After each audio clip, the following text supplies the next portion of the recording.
Meeting of the Mayor and City Council of the City of College Park.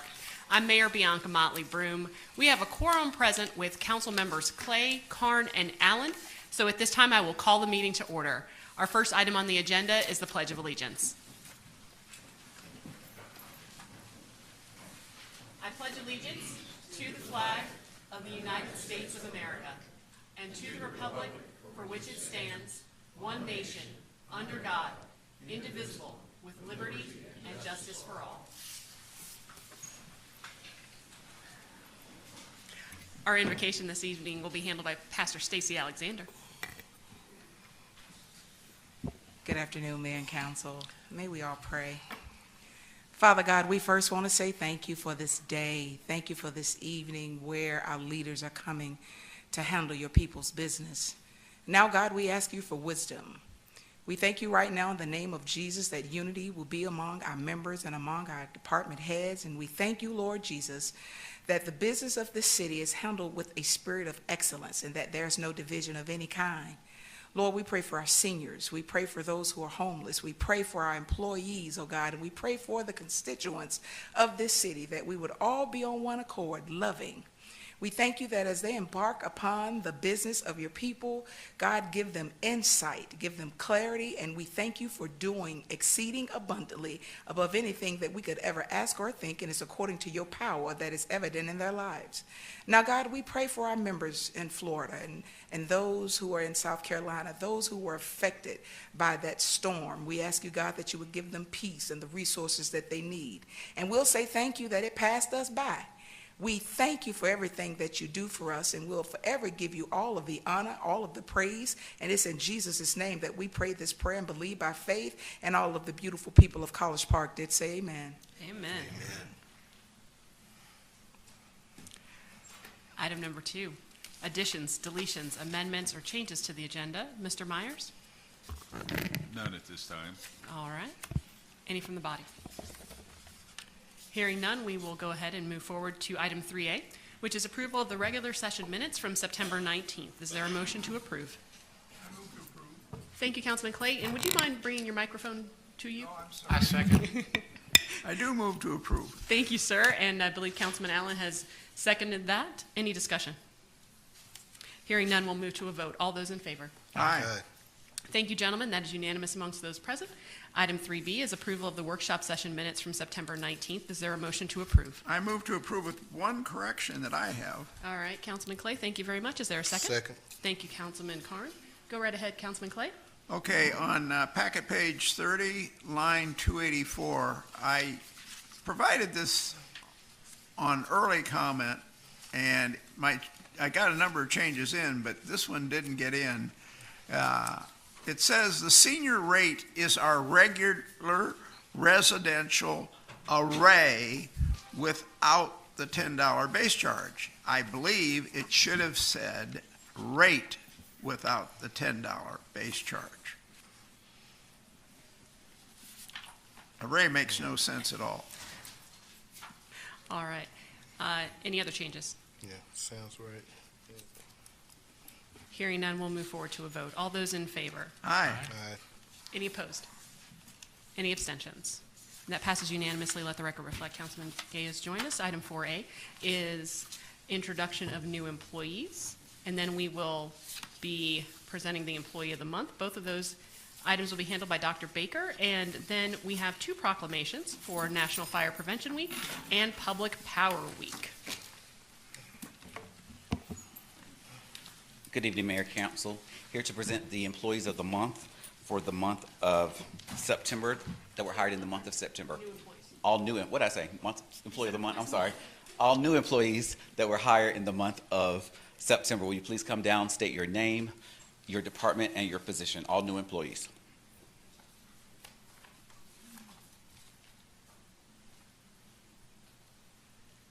There's one.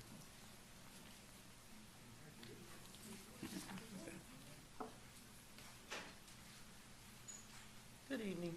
My name is Pamela Massey, and I'm over at the jail as a jailer. Thank you.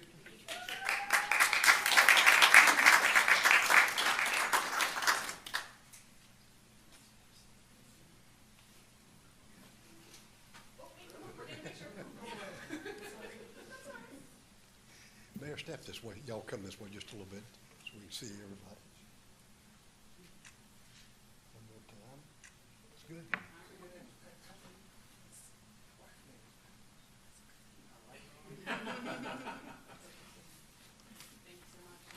I'm also here to present the Employee of the Month for the month of September 2022. This employee is a citizen and has been part of the College Park community his entire life. He has worked for the City of College Park for the past 7 years. He works as a part-time custodian at the Conley Recreation Center. He is extremely dedicated and shows his dependability through all the work that he does at any given time. During COVID, he was reliable and helped by providing the important service of cleaning and sanitizing all the facilities for programming at Conley, the auditorium, and the fields. He goes above and beyond the duties and exhibits the city's core values of service, respect, and integrity. The Employee of the Month for the month of September 22 is Mr. Morris Cook, custodian at the Park, Recreation, and Cultural Arts Department. Mr. Cook is not able to be with us tonight, so the Director of Recreation and Cultural Affairs will accept the award on his behalf.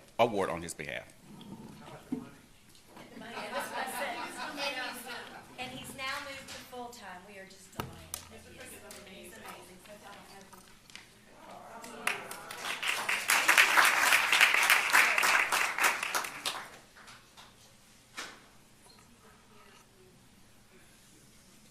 amazing.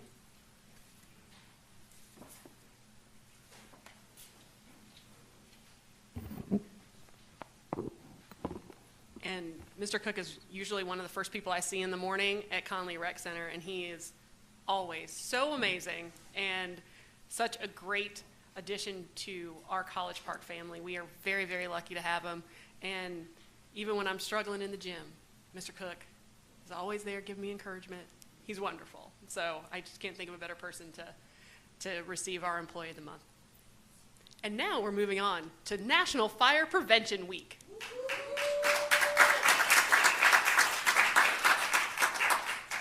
Whereas Fire Prevention Week will be observed throughout the United States, Sunday, October 9th through Saturday, October 15th, 2022. And whereas fire is a serious public safety concern both locally and nationally, and homes are the locations where people are at greatest risk from fire. And whereas College Park residents should be sure everyone in the home understands the sounds of the smoke alarms and know how to respond. And whereas College Park residents who have planned and practiced a home fire escape plan are more prepared and will therefore be more likely to survive a fire. And whereas the College Park Fire Rescue Department is dedicated to reducing the occurrence of home fires and home fire injuries through prevention, protection, and education. And whereas the 2022 Fire Prevention Week theme, Fire Won't Wait, Plan Your Escape, effectively serves to remind College Park it is important to have a home escape plan and practice it regularly. And whereas the mayor and council call upon each resident and visitor of the city of College Park to observe Fire Prevention Week with appropriate programs and activities and to renew efforts to prevent fire and their tragic consequences for human health and safety. Now therefore be it proclaimed by the mayor and council of the city of College Park, Georgia, that the week of October 9th through October 15th, 2022 is hereby proclaimed Fire Prevention Week. Further, the mayor and city council of the city of College Park do hereby commend the College Park Fire Department for its outstanding efforts and service in the protection of the residents of the city of College Park, and particularly for its efforts during Fire Prevention Week. Proclaimed this third day of October, 2022.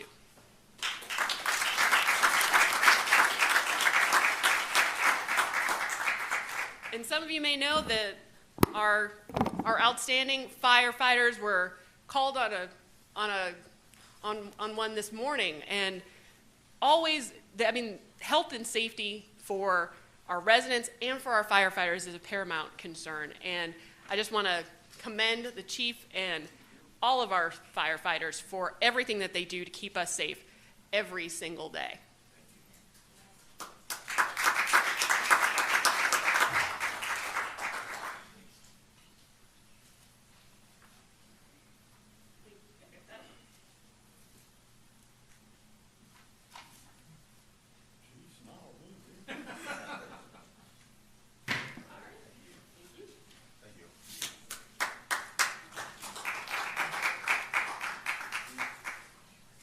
also, yep, no, different times, because yours starts the 8th, right? Yours starts the 9th, and this, okay. It's Public Power and Green Power Week, which means all the gentlemen in green shirts, come on down.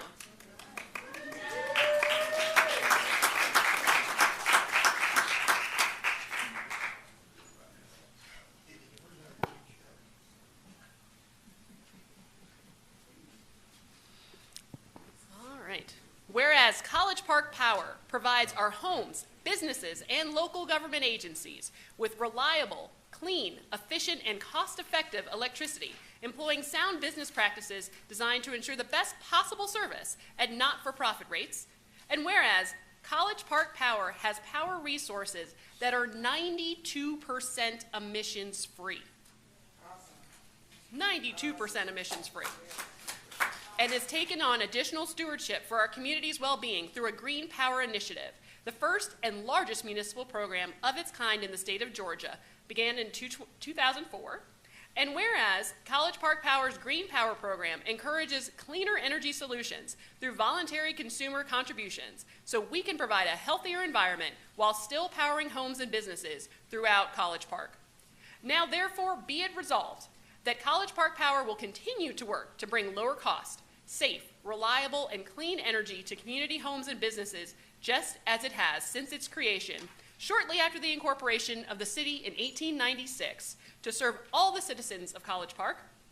And be it further resolved that the week of October 2nd through October 8th be designated the 36th Annual Public Power Week and 19th Annual Green Power Week in order to honor College Park Power for its contributions to the community and to make its consumer owners, policymakers, and employees more aware of its contributions to their well-being.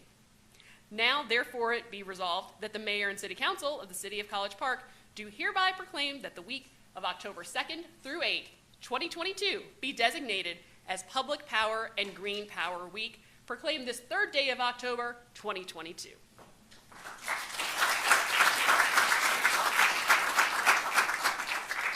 gonna give us all? All right. If some of y'all would step back up in this area here, Glenn, over here, if y'all could back up just a little bit. Some of them are steps. Back up to the group. Mr. Allen, you gonna jump up when I take this picture? Here we go. One more time. That's good. Thank you, guys.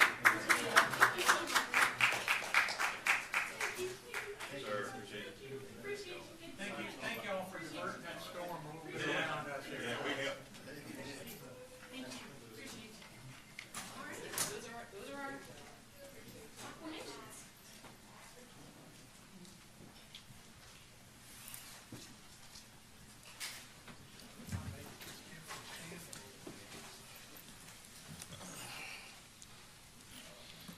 All right, the next item on the agenda is citizen remarks. Ms. Ames, can you let everybody know the guidelines for that and then how things will work?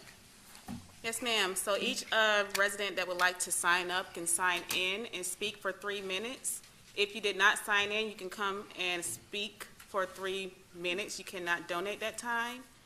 And the first person on the list is Elizabeth Gibson to talk about free community events.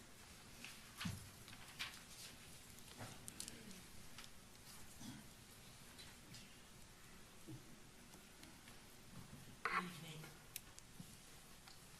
I'm Pastor Elizabeth Gibson of New Hope World Outreach in the city of College Park at the Airport Executive Park.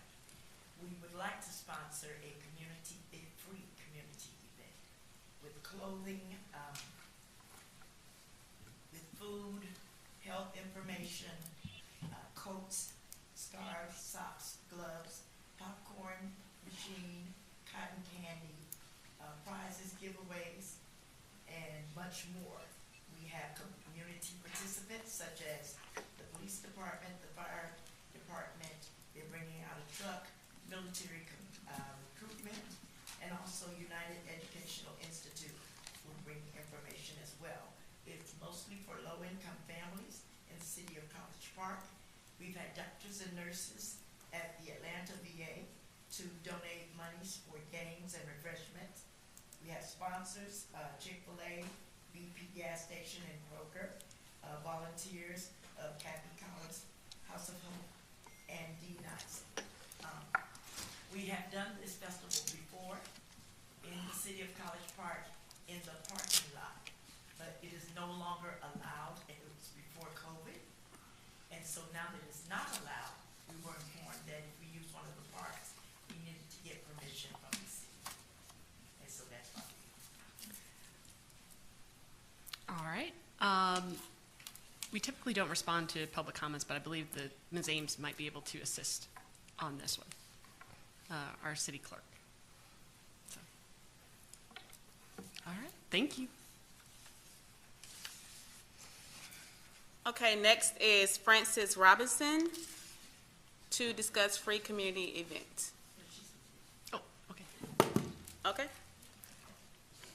All right, so I'm going to move over to the email comments. One moment. Okay, the first comment is from Kimberly Duncan, and it reads, I live at 3346 College Park, and I'm very opposed to short-term rentals. These have historically caused issues in most areas of the metropolitan area where they are permitted. I would encourage that the council to require code enforcement and police to have short-term rentals blocked with very hefty fines for illegally running short-term rentals. Thank you.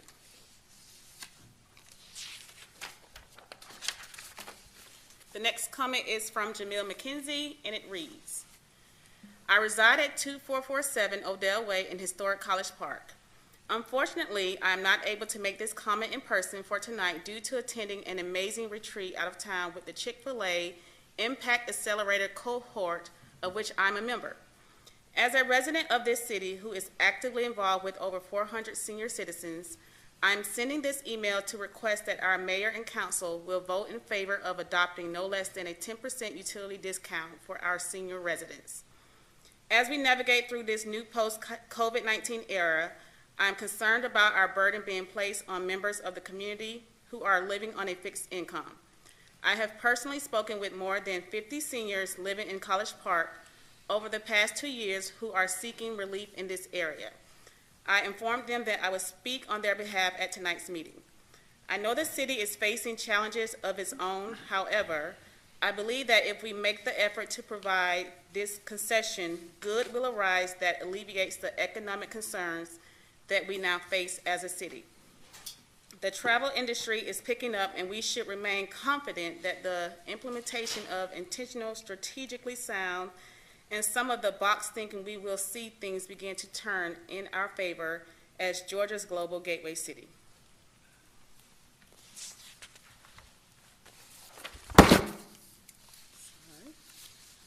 Okay, the next comment is from Takoa and JoJo, and it reads, my name is JoJo, and I'm drafting this email on behalf of myself and my wife, Takoa. We have just recently celebrated our 2-year anniversary of purchasing our new home in the cul-de-sac at the end of John Calvin. We absolutely love our home, neighbors, and our neighborhood. Unfortunately, there's a major downside to our home. We were told by the builder, Danny Tate, back in September 2020, that there was paperwork already in works for the city of College Park to fix the issue of discolored water coming from all of the faucets in our home. We are reaching out in hopes that our concerns do not fall on deaf ears, yet are taken to heart with action being them to fix what is clearly a city issue that needs to be immediately resolved. This is not sanitary and cannot be safe. Our concern continues to grow even greater as we have elders in our home who visit and are also subject to this issue that is out of our control. We are being forced to clean our bodies, clothing, food to cook, and dishes to be washed with this disgusting water that at times also has a rotten egg smell as it comes from the faucets. In speaking with our neighbors, it has been confirmed that they too are having the same issues. All of our immediate neighbors are elderly and should not be subjected to unsanitary water. We have been extremely patient with the process. We'd like to just know when something will be done to fix this issue. My wife works from home and is subjected to this all day, every day. We have had several plumbers come out to assess the issue, and we were told by all of them to not even use this water to brush your teeth, let alone cook or bathe. The water as of this morning in our toilets is close to the color of egg yolk yellow/brown. And there are stains in each of our toilets, sinks, and bathtubs because of this issue. This is another point of concern as we are being forced to shop for new toilets, sinks, and bathtubs that would not have these stains. However, this would be a waste of time and finances if the water coming from them is still discolored. We have not been able to use the bathtub in our master suite in the 2 years that we have lived here. This alone is disheartening, as the master bedroom was a major factor in us falling in love with and ultimately buying our home. Any guests that we have had are leery of showering with this water. In addition, our skincare regimen has been as whatever is flowing through these faucets has caused us both and anyone who has visited us to have excessive dry and peeling skin to the extent that we must limit family and friends from visiting. Furthermore, how embarrassing is it to have to explain to everyone that what you see flowing from the faucets and in the toilets is indeed the same water.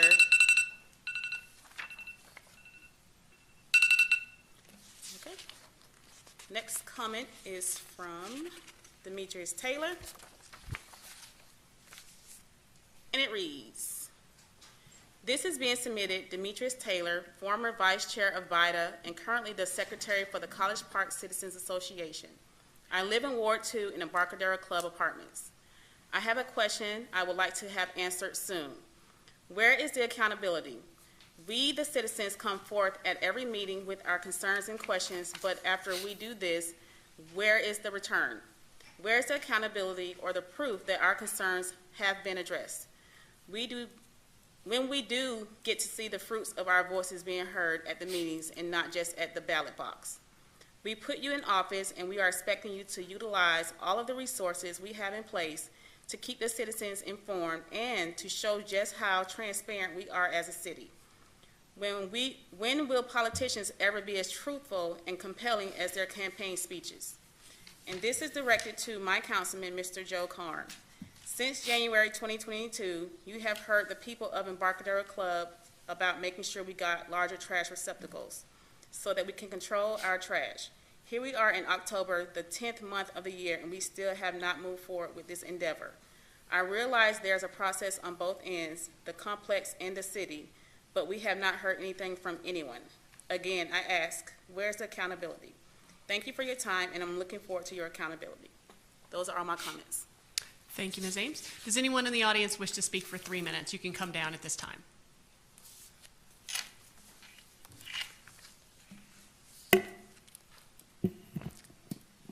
Ma'am, if you would state your name and your address for the record. Yes, ma'am. I'm JoJo. This is my wife's Koa. Okay. I wrote that pretty lengthy email today. And When you bring the mic down. Thank you so much for listening to us today. It's frustrating. You know, it's frustrating to turn on the faucets in your home that you pay so much money to afford to purchase, you work hard to keep it, and you turn on the water and it's the color of your skin, you know, as it comes out of the faucets. We've had friends come to visit who thought that something was medically wrong with them when they use the toilet. You know how you clean the toilet, you put the blue tab in there, it's clean, and it's green.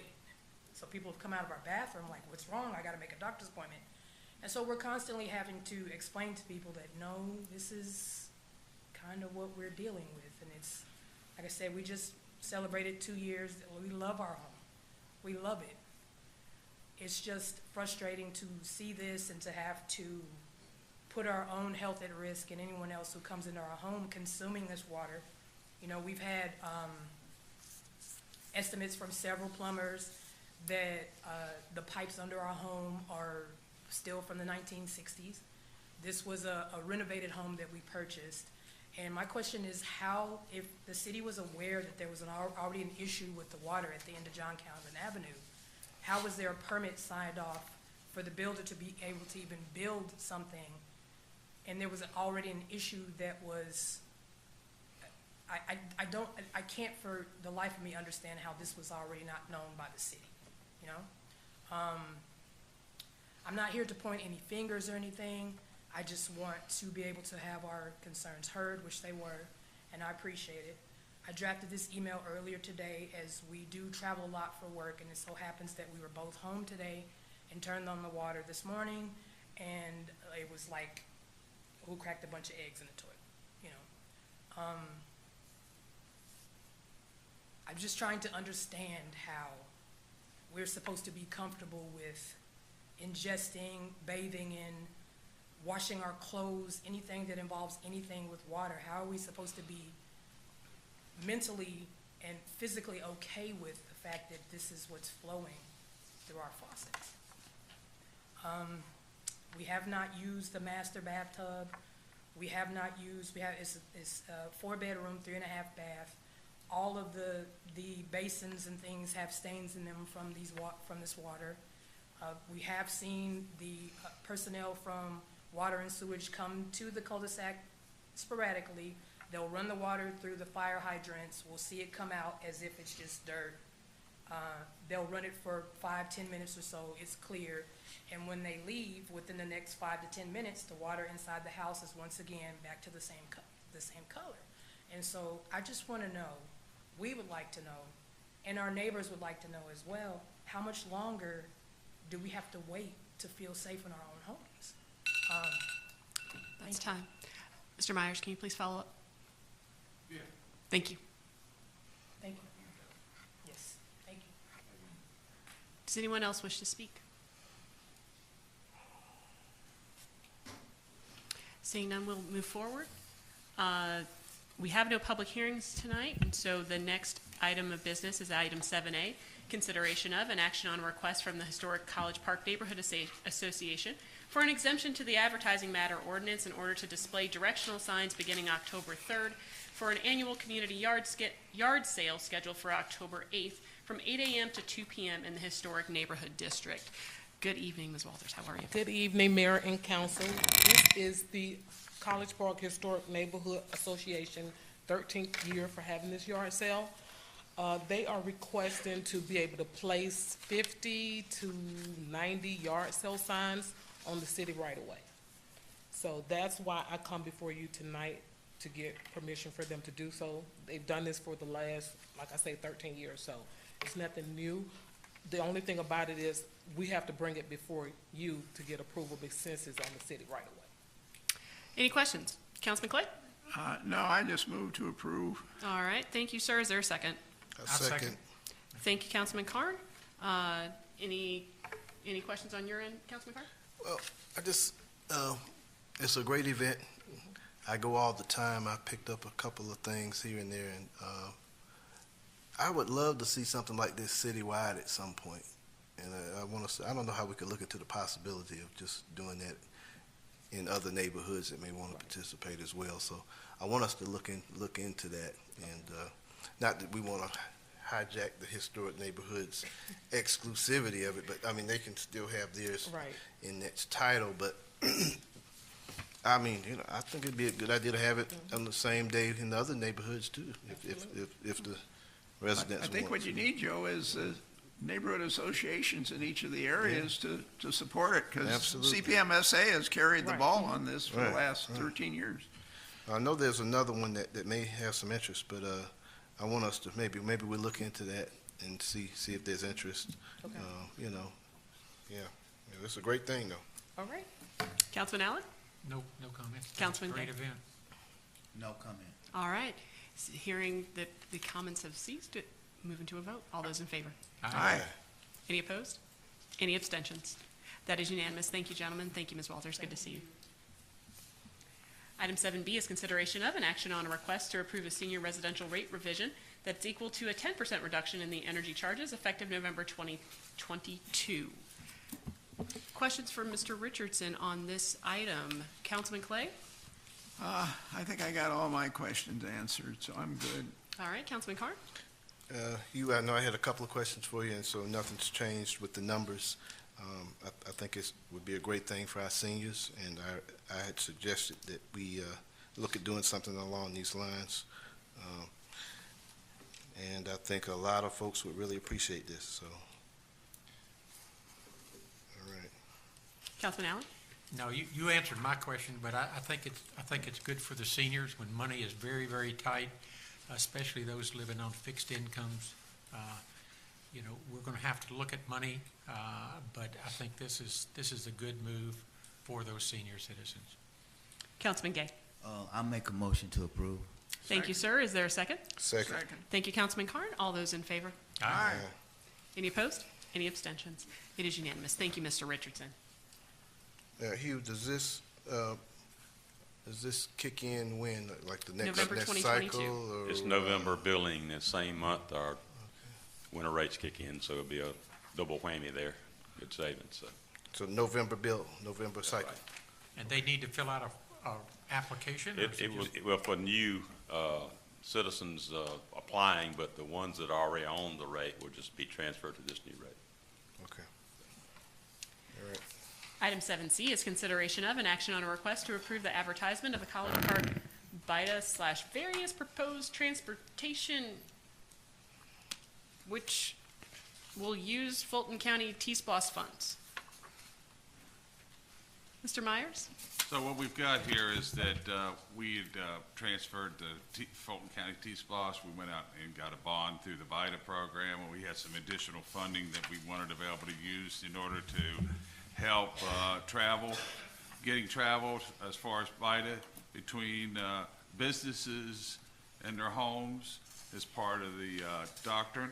And so we've got so I just picked out a few of the streets that we felt that was bad.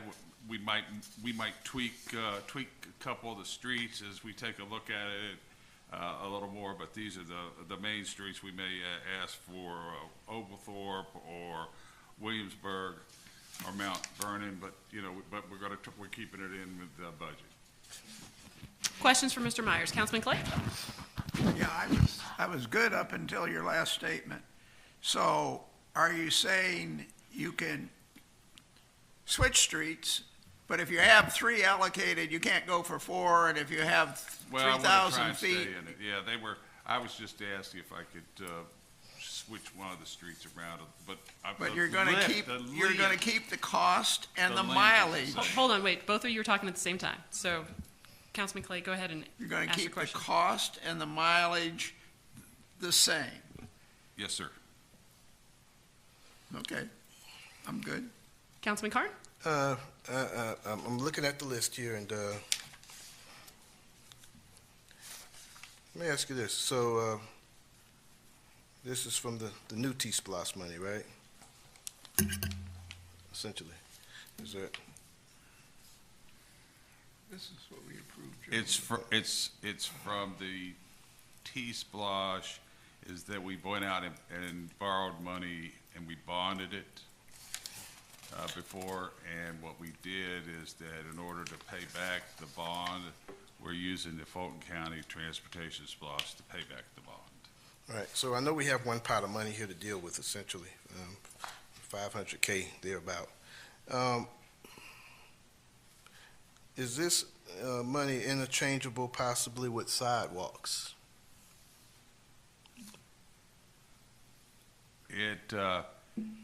Sidewalks are not what we were intended for. We were trying to get the better bang for the bucks by paving. I understand, but I mean, theoretically speaking, I mean, it's it's part of the road work.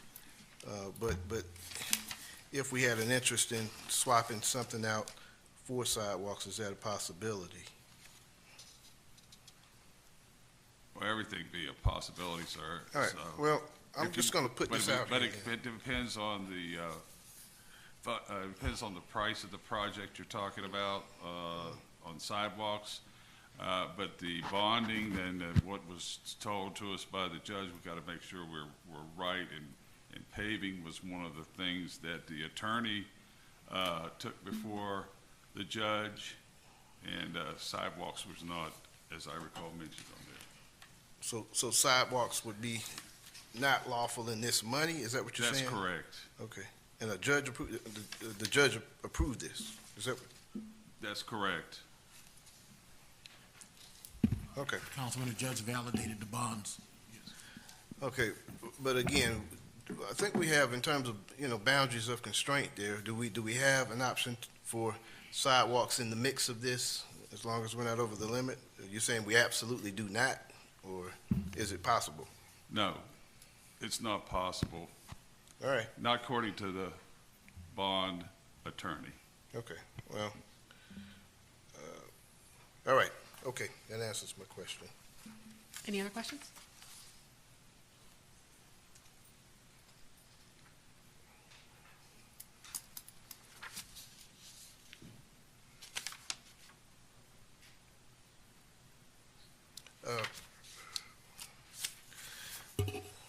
One other thing, I'm thinking about a piece of road coming up Washington Road to the corner of Lyle where the CVS is.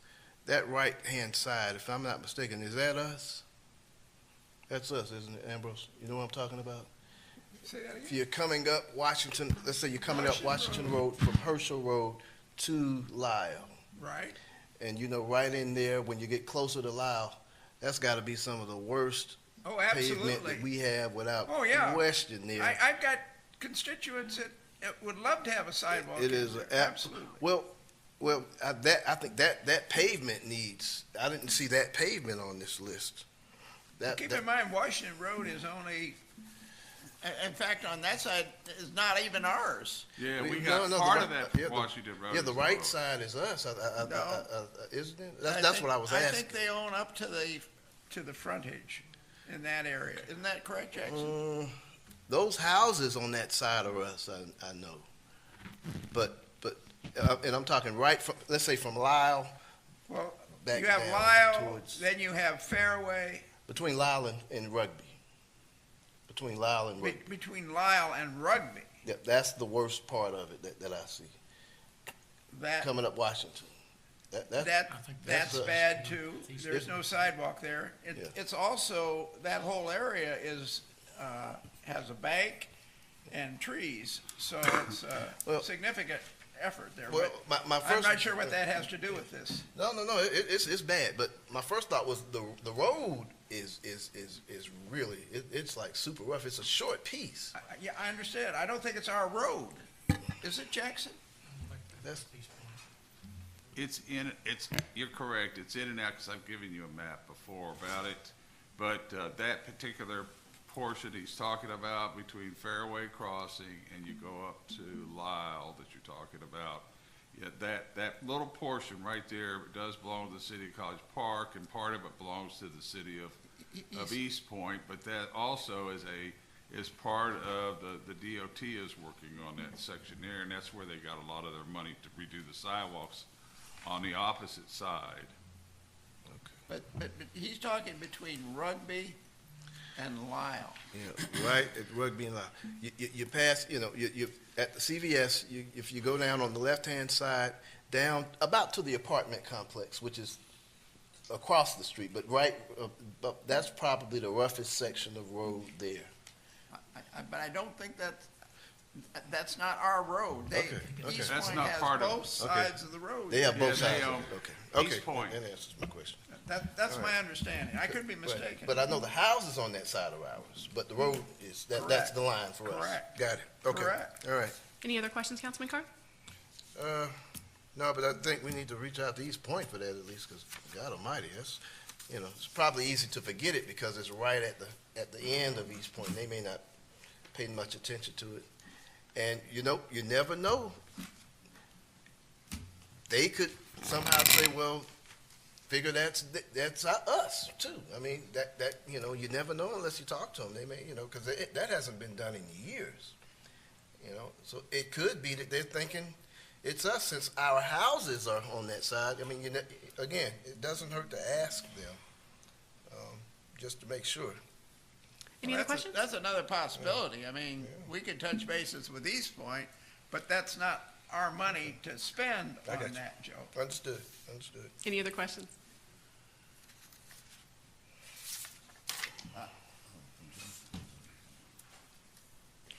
Councilman Allen?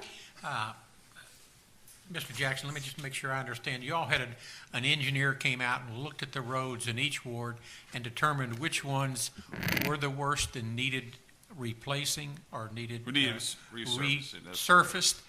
And these are your recommendations. And if we wanted to discuss changing one, or if there was one that was different, we could work with you through that and take a look. But these are the ones that are recommended by the engineer. Is that correct? That's correct. Okay. I don't have any more questions. Thank you, sir. Councilman Gay. So what happens next? Does this go out to an RFP? Yes. All of them Yeah. combined? Yes. And when would it be done this year? We can do it between now and the next 12 months. But we're gonna put the RFP out, yes, and then we'll bring back to the. For all of the streets? Yes, sir. And when do you want us to come and discuss other alternate streets that are similar in size? First of all, I gotta see what the price is, because the consumer price index keeps going up and up, so I wanna make sure we don't run out of funding. Yeah, Any other questions, Councilman Gay? No. I move Okay. to approve. Okay, Second. hold on one second. Councilman Clay has moved to approve. I believe Councilman Allen has seconded. Go right ahead, Councilman Carn. Now, are we able to pour in the winter? Because I thought the asphalt didn't work that well in the winter. Or is it concrete? It's one or the other, isn't it?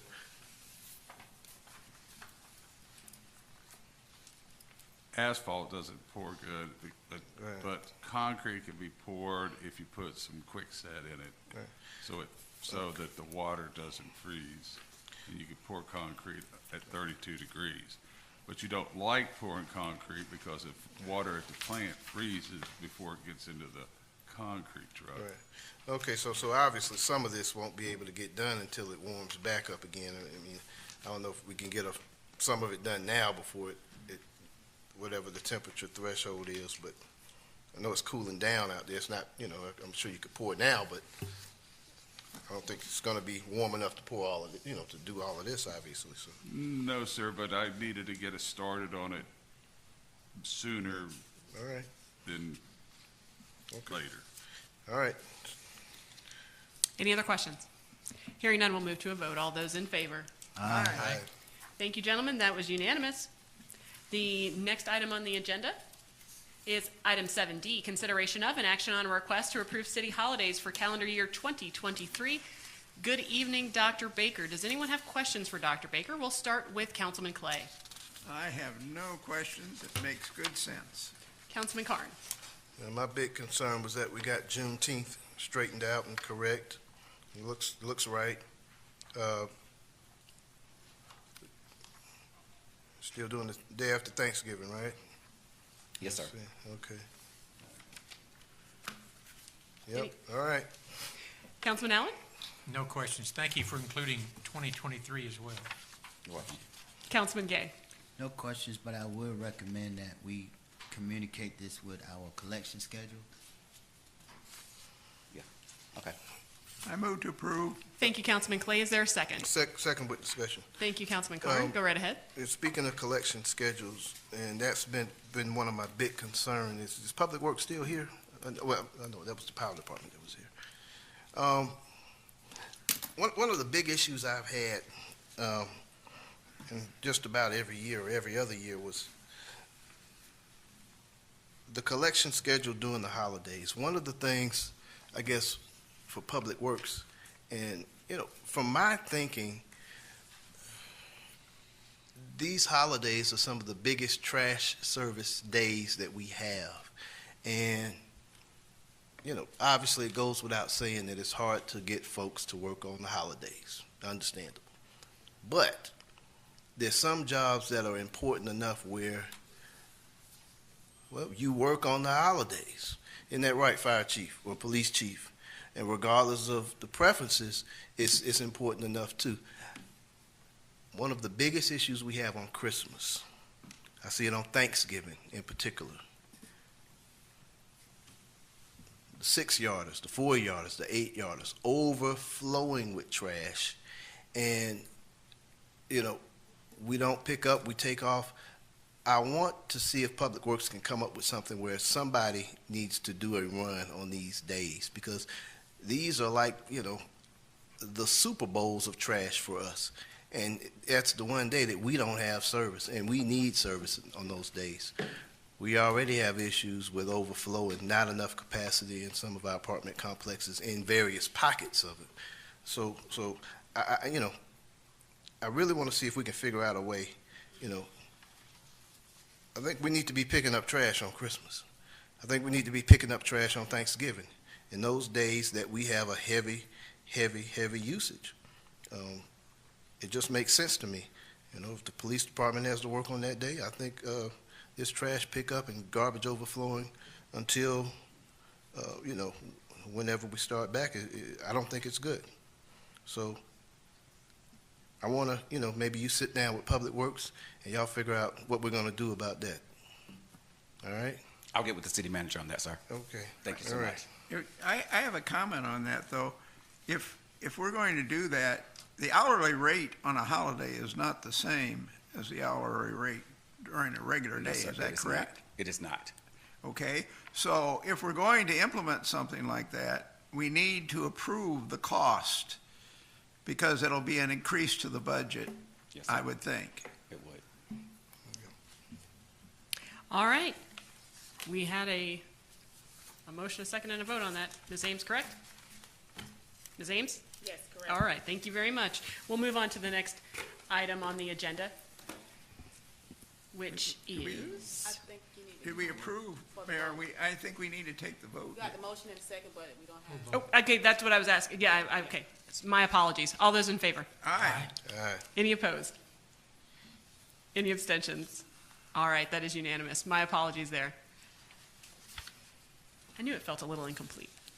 Item 8A is consideration of and action on providing information for review of installation of new speed cushions.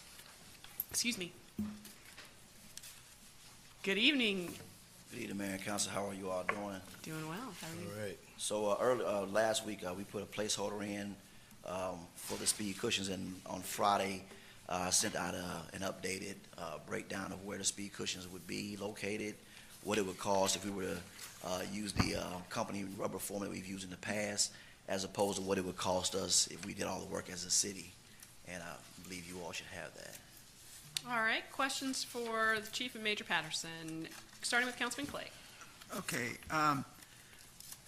Major, I was confused at first, because it says 18 new locations. We're not talking about 18, we're talking about 3. Yes, sir. That was And- the 18 was the placeholder that was Right. placed in. And the estimate for rubber is in there. That was part of the original 18 location package that we approved a long time ago. But we're again not talking about rubber cushions. We're talking about Public Works doing the tar, the Yes, sir. asphalt. Yes, sir. What we Okay. did, we wanted to just give it an illustration to provide you all with all the information. So basically, the estimate from rubber form would be $10,153, and then you add in the $5,500 for material and the time and signs from Public Works would be $15,700, as opposed to if Public Works did all the work, provided all the material, we'd be looking at roughly $7,900. Okay, we had talked about a third pass. So the 18 was a second pass on speed cushions. We talked about doing a third one, and as I recall, it was public safety, and I don't know whether it was police and or fire that came forward and said, hey, we'd like to put the brakes on this for a while. And I don't know why. I think the concern was, which I've always had with speed humps, was that it slows down emergency vehicles in responding to things. So I have no problem conceptually with adding 3 speed humps. They probably make perfectly good sense where Councilman Gay would like to have them. Yes, sir. However, my comment is, as soon as this meeting's over tonight, I'm going to get a bunch of emails from constituents in my ward that I have told that we're waiting to do a third pass. So if this is the start of the third pass, that's fine. I have had several complaints of Parkview, for example, going west, going north and south, is a straightaway. I know I'm going to get something from them. There are several other places in my ward. I'm sure that thing is true also for Councilman Karn and Councilman Allen's ward. So if we're officially starting the third pass, I'm good. I have no problem improving this tonight, but keep in mind, I'm going to be coming back probably after I receive emails or calls tonight for people in my ward who would like a speed hump in their area too. And I assume your answer for them will be the same as your answer for Councilman Gay, namely that, okay, it's just a cost issue. Is that correct? Yes, sir. Just let us know. Basically what Councilman Gay did was he gave me a location of where he'd like to see them put based off his constituents. I went out and researched them, and these are the areas that we came up with. So yes, sir. I'm having a little trouble understanding you. I was saying basically what Councilman Gay did. He gave me an idea of the areas, particularly where they requested. I went out and surveyed the areas, and this is what was. Oh yeah, I'm somewhat familiar with the areas, and I think it makes perfect sense. I don't have a problem with it, but I'm just saying if we've started the third pass, which I've been waiting for, I will probably have some speed humps too that I would like. So I'm just making that statement for the benefit of the council. Understood. And for my constituents who are going to probably be sending me emails tonight. Good evening, Mayor and Council. In reference to the fire chief, he does have a concern about the increase of speed humps as they have the heavier fire trucks transporting all of the water, trying to administer aid as they are trying to get our citizens and visitors back and forth to the hospital doing IVs. So please keep that in mind as we are moving forward as a request, but he does have that concern, rightfully so. No, but all I'm saying is, Chief, is that if it makes sense to do it there, then it makes sense to do it here. There's nothing special about my streets that emergency vehicles travel on them more or more urgently or anything different, right? And I just wanted everyone to know that, and I think I explained it before, there's a 7 to 10 second delay when the trucks go over the speed humps. So we will have a delay.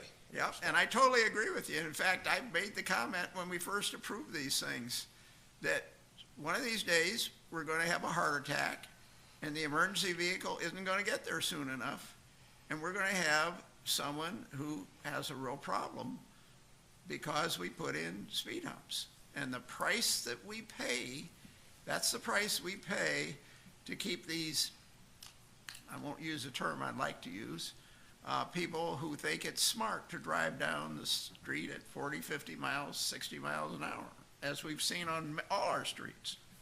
So I'm just making, I want to make it clear for the people that are watching this and listening to this that we're in our third wave now. And Ambrose, I don't disagree with you. The complaints will come, and my constituents will complain as well. But one thing we got to keep in mind, there are two issues here, and they're both public life safety issues. You've got the proliferation of speeders up and down these streets, and I'm seeing Atlanta doing more speed humps.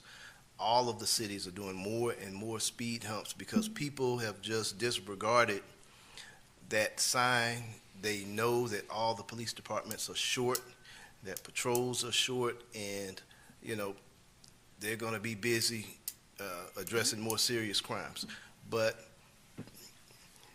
your complaints, you got to keep in mind, it's not necessarily for residents that we're doing this because it's mostly for folks that don't live in the area. Right.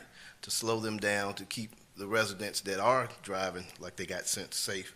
So it's kind of a hard issue, but at the same time, and again, this is why data, when we talk about doing the data and looking at the data, I mean, the comparison of how many car accidents we have compared to, life, serious medical issues, you know what I mean? And comparing those numbers. I mean, some of those speed humps will prevent, someone from dying or tragically, crashing into someone else. My neighbor, Miss Jackson, in her 70s, she almost lost her leg because she was turning into her driveway down the steep part of Herschel Road towards the bridge, and the person behind her was in such a rush that they crashed into her at 20 miles faster than her.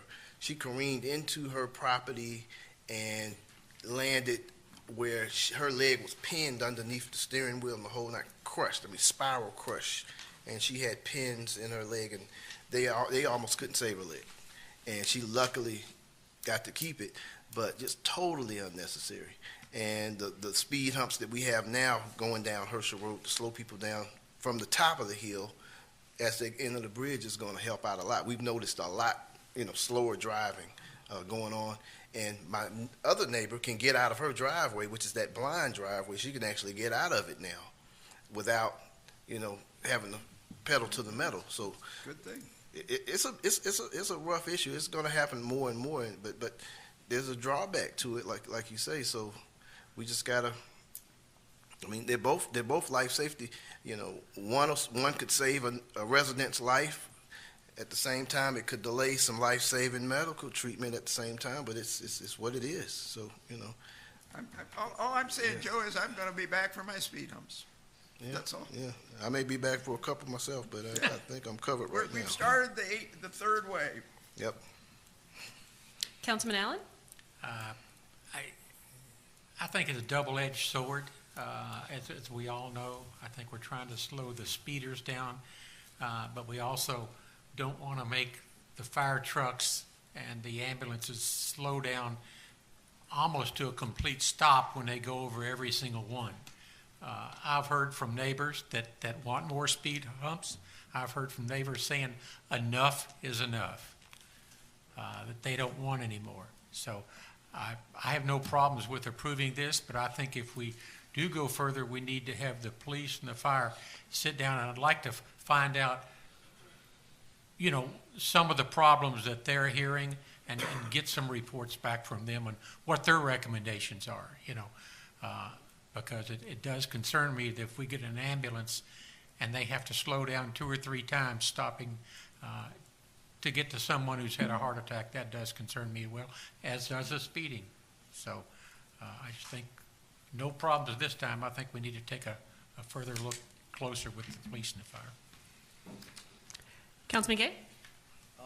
I just want to add a correction on the speed humps for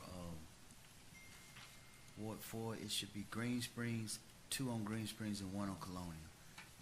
Can you confirm that? The correspondence sir? When you went out and marked, what street did you mark? I marked 1 on Green Springs and then 2 on Colonial. And that's what we were deciding which would be the best one, and we decided with the one at 2610 because that's the one closer to Herschel Road, and then the third one on White City. So there'll be 3 total. That's correct. If it's any consolation, when my daughter come home from college, we was going down Herschel, she says, "Dad, this is one of the most stupidest thing you've ever done since you've been on council, to add those speed humps." So it does irritate some people. But the other thing, Chief, we had a cardiac arrest on Colonia, and there were no speed humps, and unfortunately we lost that resident. And this speed hump on Colonia is because we have new kids at the bottom of the hill, and the seniors are calling, complaining about their safety. Any other questions? I move to approve. Is there, Councilman Clay's moved to approve, is there a second? Madam Mayor, I would like to add something. Hold on one second. Councilman Carn seconded. Go right ahead, Mr. Myers. Why this was brought to Mayor and Council is because we don't have a budgeted item for these additional speed humps, or like Councilman Clay said, a third wave. So we've got to make sure. That's why we brought it here, and I wanted to make sure you understood that there's nothing in our Public Works budget for additional speed hump budget. So this would come from the general fund. Is that what you're telling us? Yes, ma'am. Madam General Mayor. fund, general fund reserves. Okay. I had a couple of questions. Have we done an analysis citywide in terms of figuring out where the high-speed zones are? We have done some of the data has been placed in strategic places in some areas to check out the speeding, the times of the day, how many cars and their speeds. But I would like to also offer to Mayor and Council, in the city of Atlanta, they have some concrete asphalt speed tables, which may actually help you all with this decision moving forward if you decide to allow us to take you to it so you can see it.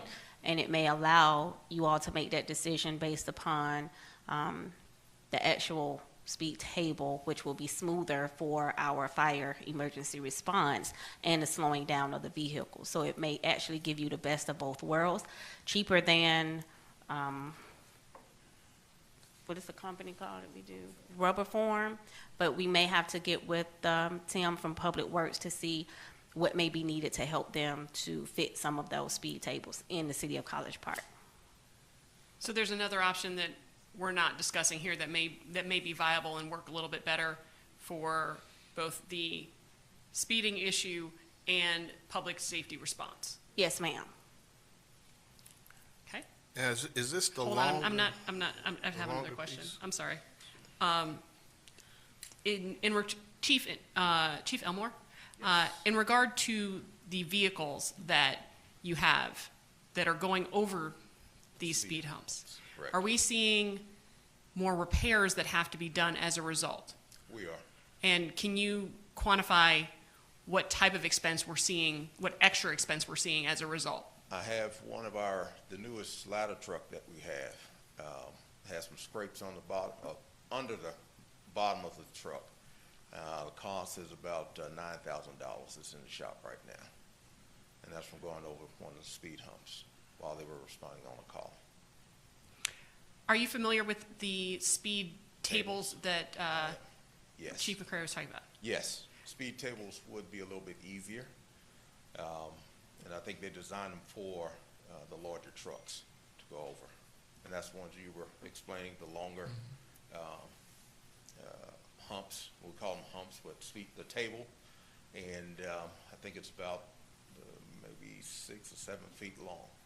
So when it goes up, it slows the truck up, but with less stress on the bottom of the heavy trucks.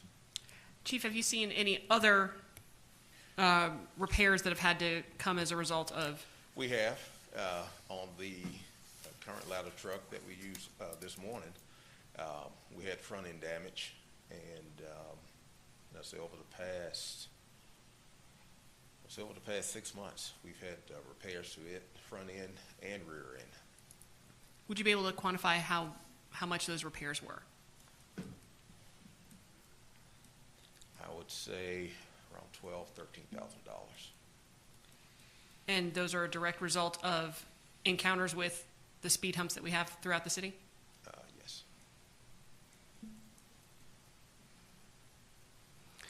Any other questions? Councilman Carn, I believe you have.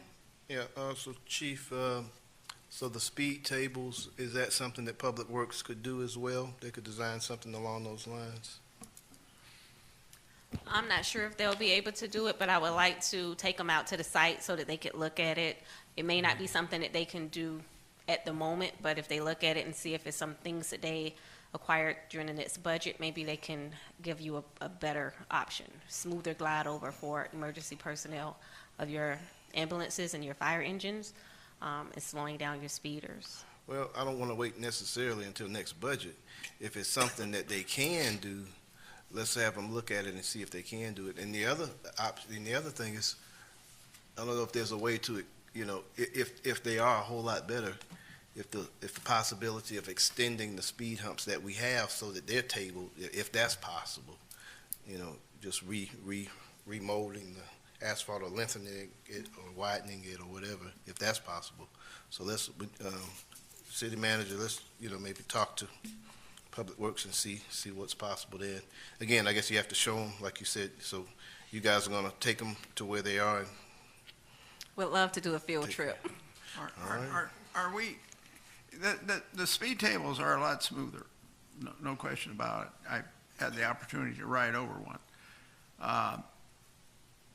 So should we be, maybe what we should be doing is on these 3 speed retarders, should we be pursuing the speed tables instead of speed humps as the beginning of the 3rd wave?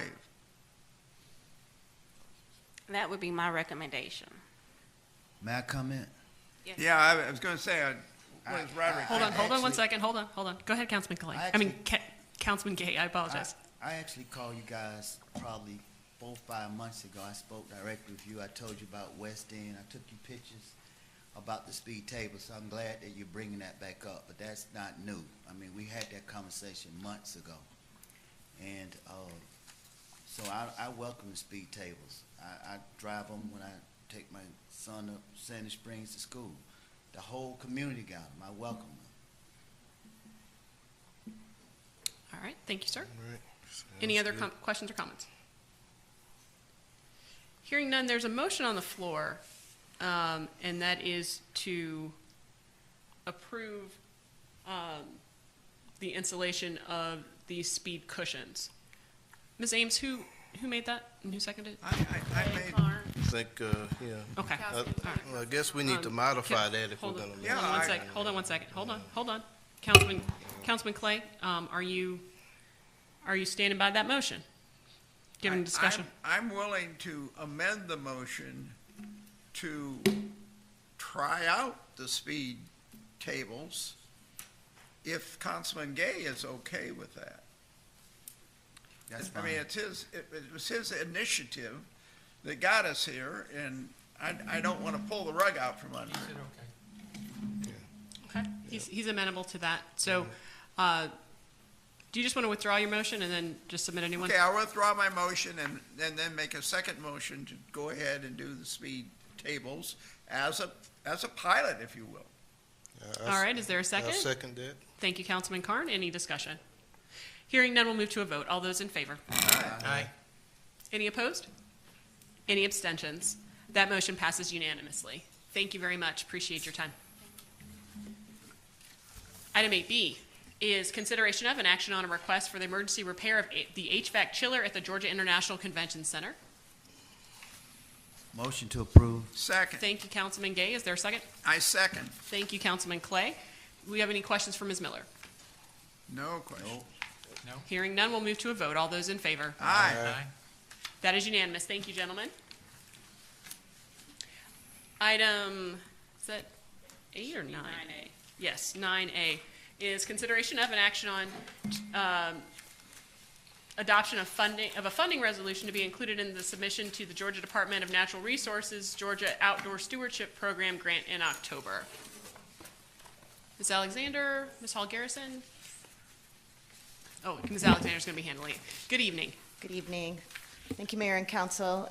We presented last agenda the resolution. We have spoken with Finance, and we added some details that we understood were some questions that you had about the nature of the funding that we were requesting us to pursue. I think the biggest point of clarification is that the funds would not be matched for this fiscal year. It would be a request for matching in the following next 2 fiscal years. So there would be time for budget consideration and to accommodate it. We also added specifications about the matching, the funding that has been secured to date to help us offset that cost, and there's additional fundraising continuing underway. Some of it is just pending to see if the city will commit to the project. The sets of matches we included were the $310,000 donations that has already been raised. There's additional conversations with Porsche, Georgia Power, Chick-fil-A, and additional funding for Microsoft and others. So it does give us time to even reduce that further.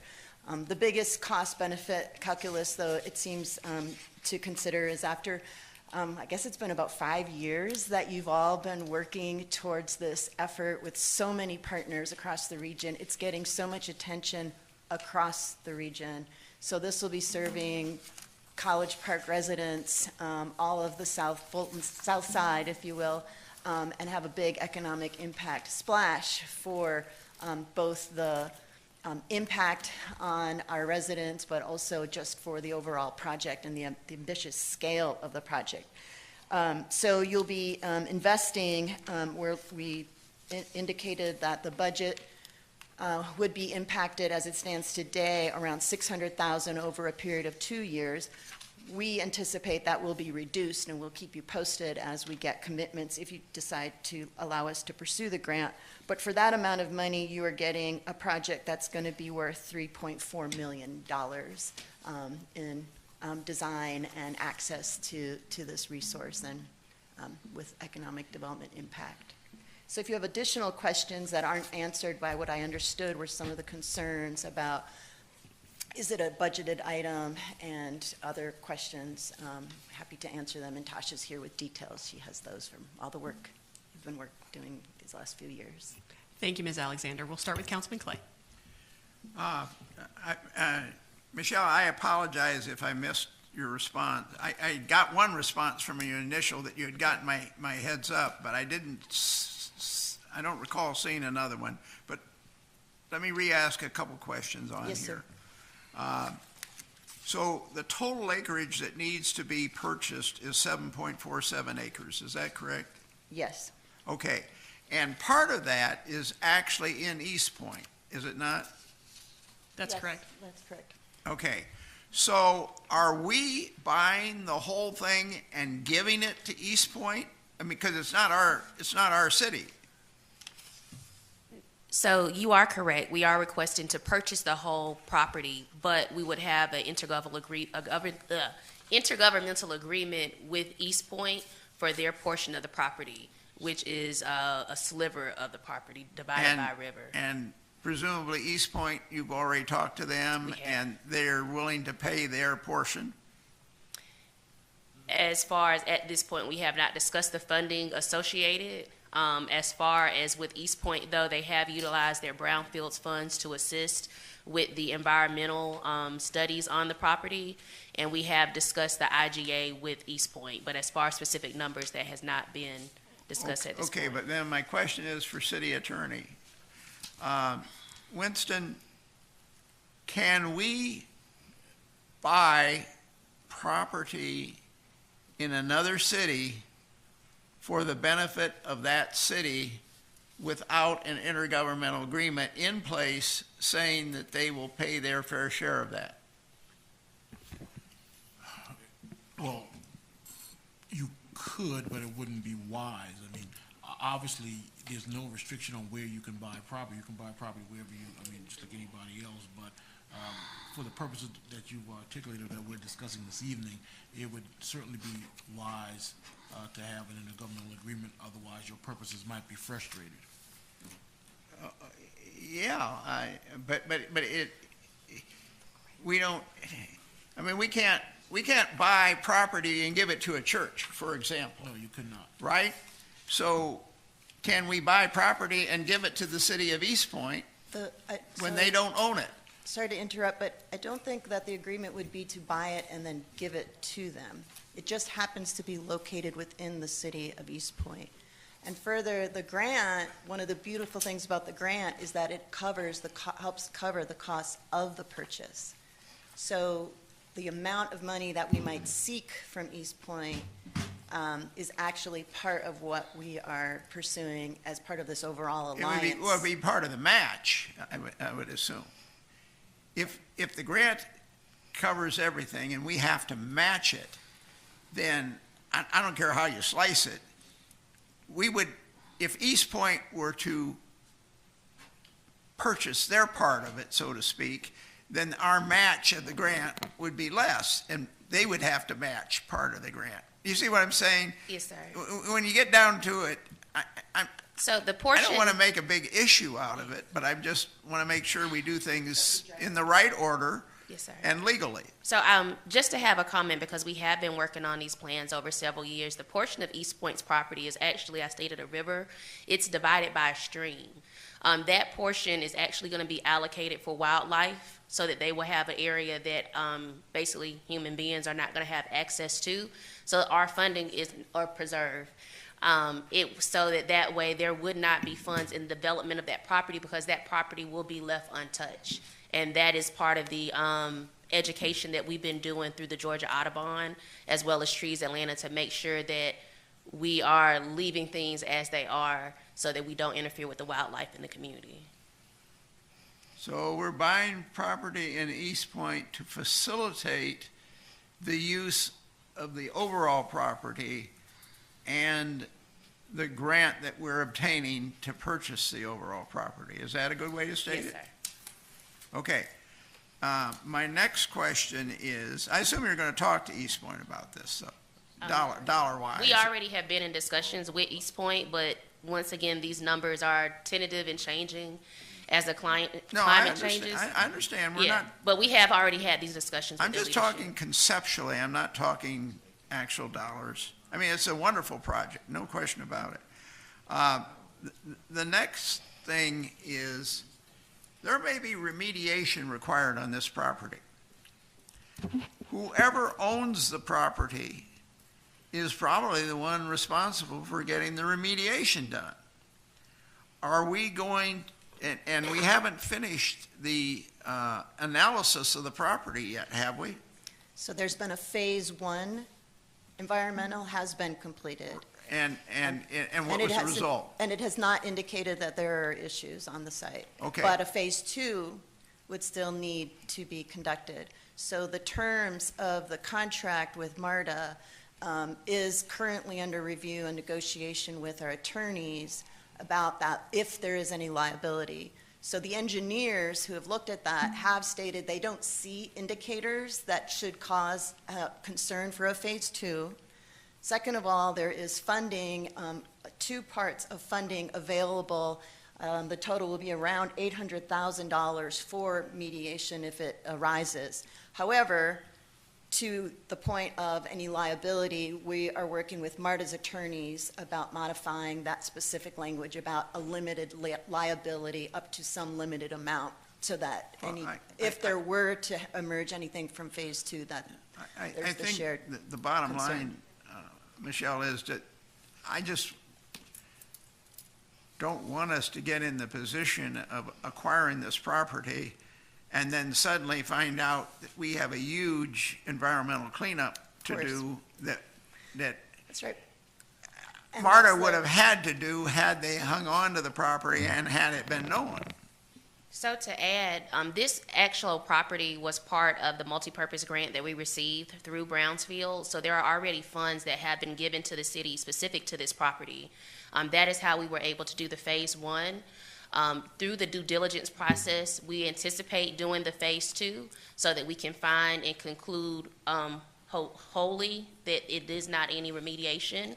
But within the Georgia Outdoor Stewardship Program grant, we are also requesting funds so that if there is remediation, that can be done through this grant. So we are trying to cover ourselves on all bases in that area. Will we have the phase 2 completed before we take possession of the property? Yes, sir. We're waiting right now. Our contractors are scheduled. They're waiting, and we're just pushing it back to the date that they can, but they are on call ready.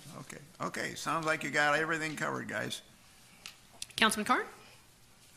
Couple of questions. I'm a fan of parks, don't get me wrong, and I want to see good development in our city. I did understand that, from East Point that there was some brownfield and EPA and contamination issues over there. I'd like to see all of that settled before we consider anything. But who exactly is the Conservation Fund?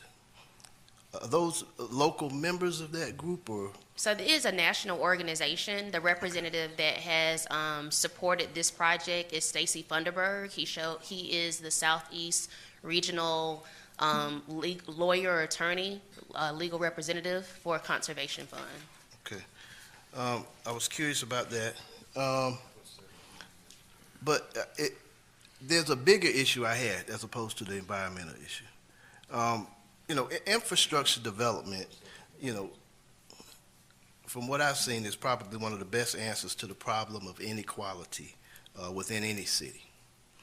I'm sure we're all familiar with the tale of two cities and the whole nine, where you've got one area of town that's doing pretty well, and you got another area of town, not doing as well per se. A lot of this problem that I have with this is the impact of accessibility. And Michelle, I had Jonathan do a map.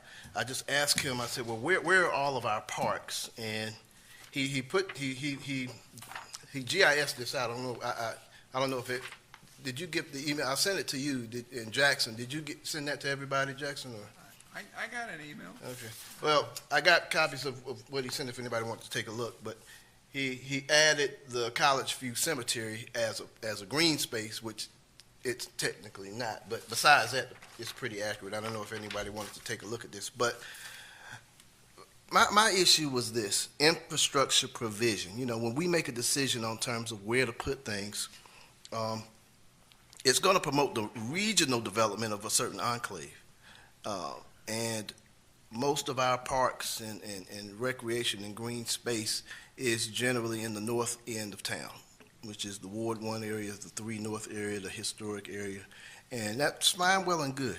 But it serves, I wouldn't say that this is more like a mini nature preserve as opposed to a park, if I'm understanding it correctly.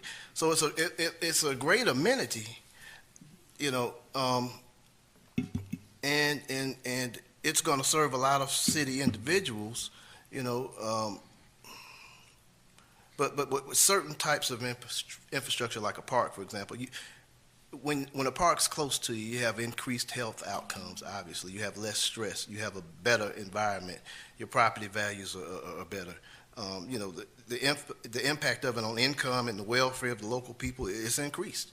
It's going to compound things. So it'll make homes more valuable. It'll make neighborhoods more attractive. If you have a real live nature preserve, and that's a great thing. But the question is, how do we allow for some of our less affluent neighborhoods to have the chance to catch up with Ward 1 and Ward 3 North and some of the other wards? Where we choose to invest is important. I just want to make sure we're considering all areas of this city.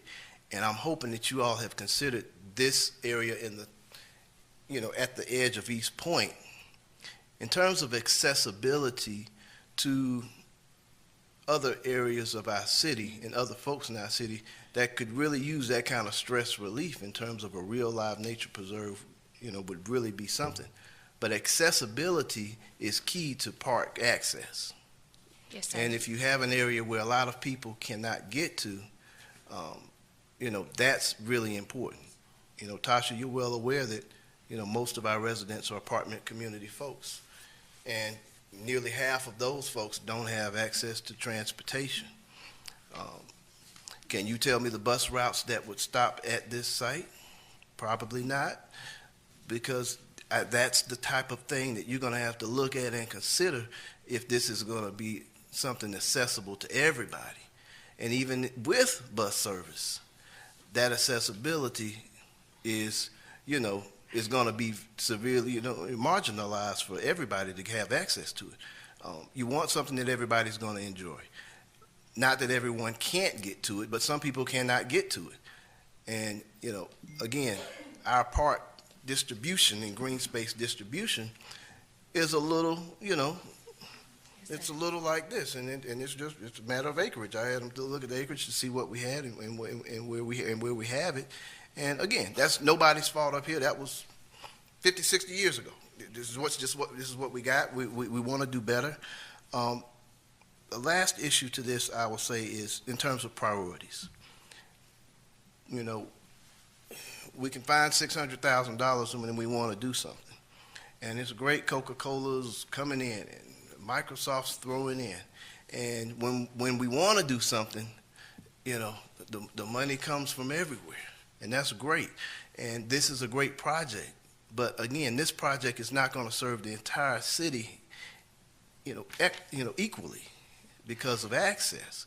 But notwithstanding that, the bigger issue is this. We got bigger fish to fry. We got stuff that couldn't go into this budget that department heads know full well they needed. But that was a different budget cycle, and they weren't able to ask for the things that they really needed because of circumstances. But that was then, this is now. I look at what's going on with the areas that did not get the things they needed. Mercedes was just up here for a chiller.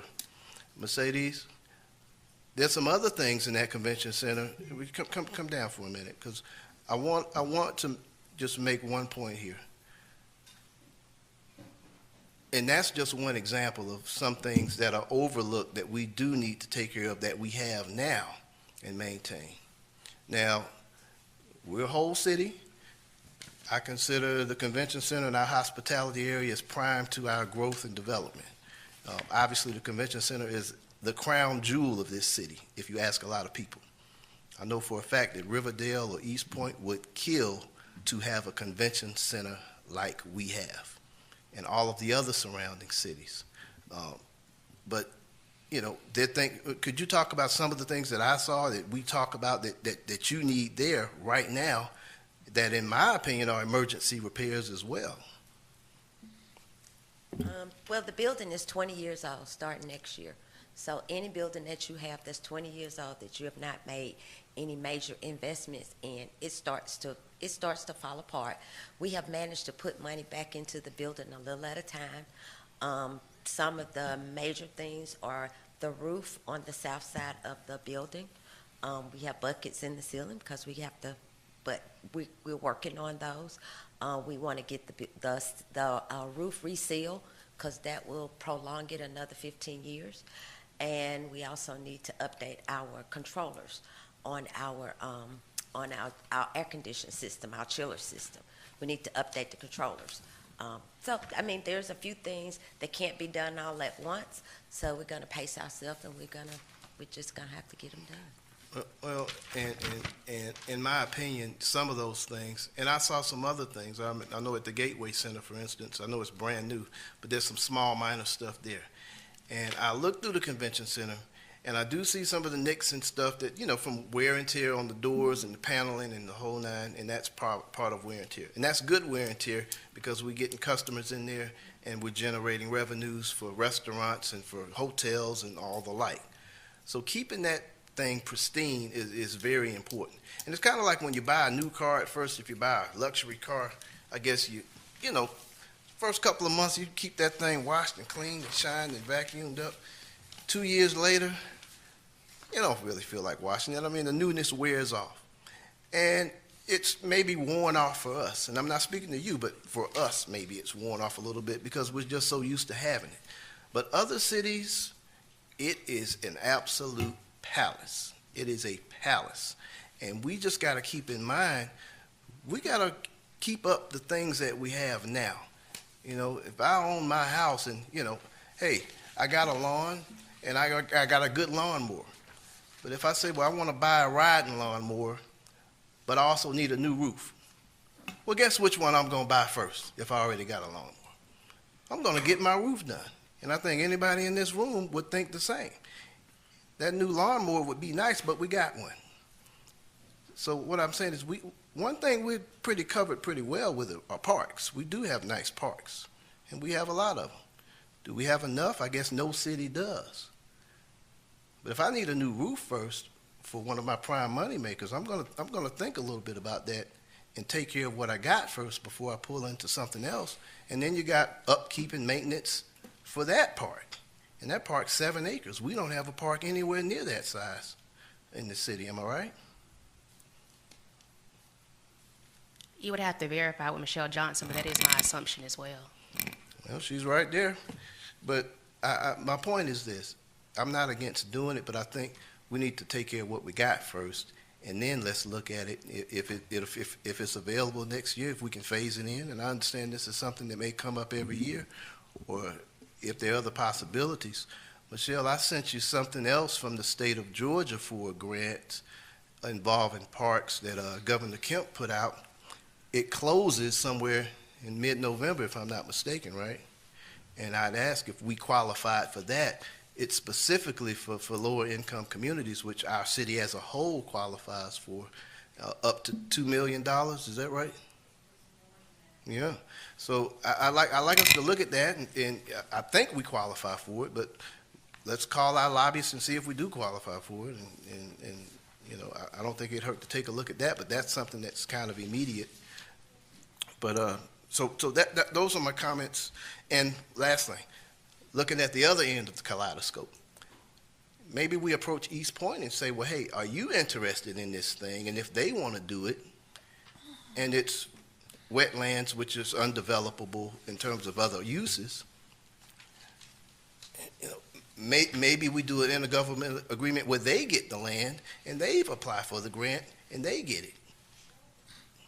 I did have a comment regarding, you talk about the different parts of the city. Part of the grant, part of why College Park is eligible is because of the disparity shown in our cities and the difference in the demographics when you look at our city holistically.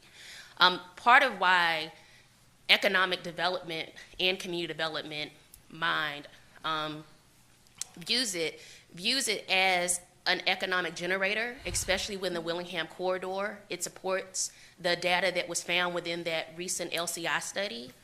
Secondly, it is located within a mile of each of the MARTA stations and directly down the road from Hateville.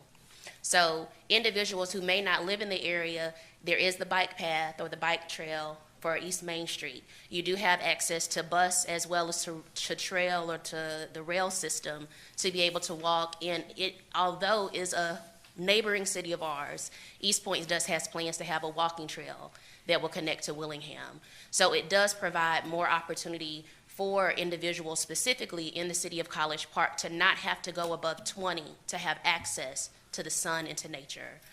Secondly, as far as there are opportunities for us to work with our partners, such as the DMO, who I've already spoken to use this as an amenity for those that are coming in to the airport and to the convention center. This is also another opportunity for us to collaborate, and we have already began discussions in collaborating with some of the middle Georgia cities that are along the Flint River to provide an attraction and services to expand what is currently offered through the city of College Park. So we have tried to think very holistically about this, and not only the opportunity it has for College Park, but what it has for the Tri-Cities, what it has for the South Metro, and what it has for Metro to Middle Georgia. I understand what you're saying, and it is a good amenity. But for a visitor to the convention center, it's not a great situation if there are buckets in the convention center. And not only are they up in the roof, I've seen buckets, garbage size garbage refuge containers on the floor of the convention center in the breezeways and the hallways to catch the rain. So, you know, we got to think first things first here. And the other thing is, all of our major apartment complexes, this area is not easy to get to if you don't have your own car.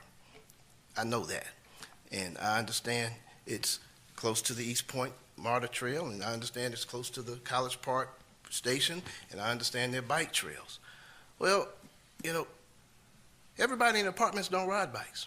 I ride bikes, can ride bikes, but everybody doesn't do that. So accessibility in terms of equity and making sure that this is something that everybody can have direct access to is important too.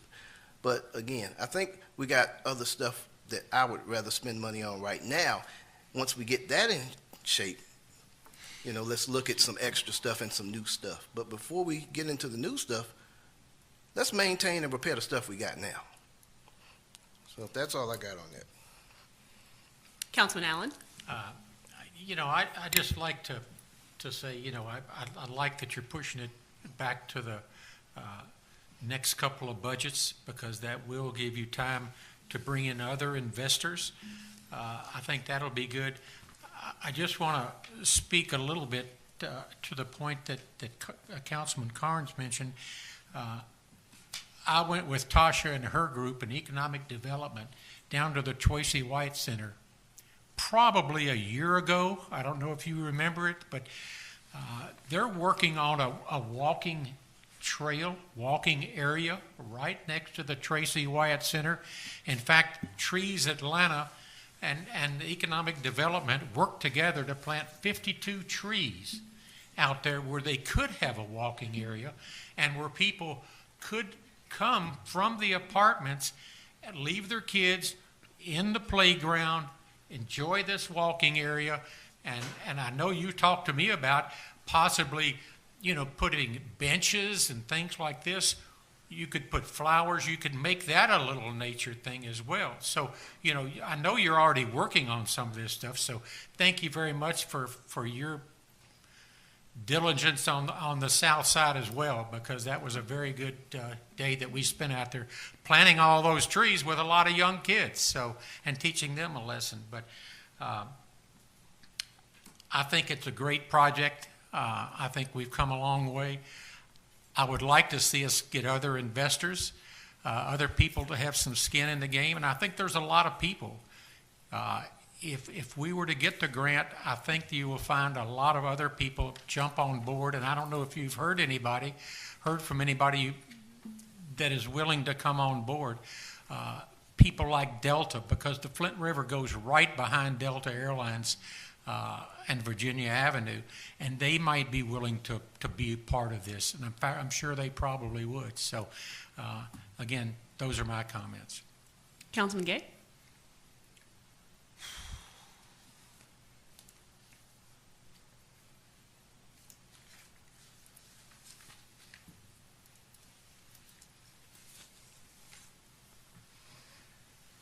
Well, first of all, I want to thank you for your commitment, as the council member said, on your passion for wanting to see this project. I know what that feels like. I've spent since 1998 trying to conserve and develop Camp Truett to a community that would serve all of the city, but more importantly, wards 2 and 4, which is an extremely underserved community. So I also thank Hannah Palmer, who is the champion of this, Finding the Flint. She's come to our city many times, so if she sees this or hears this, I do appreciate, you guys' effort. I didn't want to be mean-spirited and just say things that didn't make sense and be against the project, so I thought I would educate myself about this project. And so my goal at this moment is to educate anybody who's listening, as well as my colleagues. So I really wasn't understanding what was about Finding the Flint. I was like, what really is the impact for Finding the Flint? How does this impact us conservationally? And I'm a conservationist, okay? I went to Tuskegee, all of that, okay? But, so, a little bit of history I found out.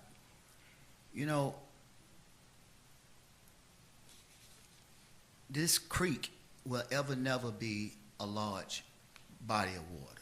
It'll stay a creek.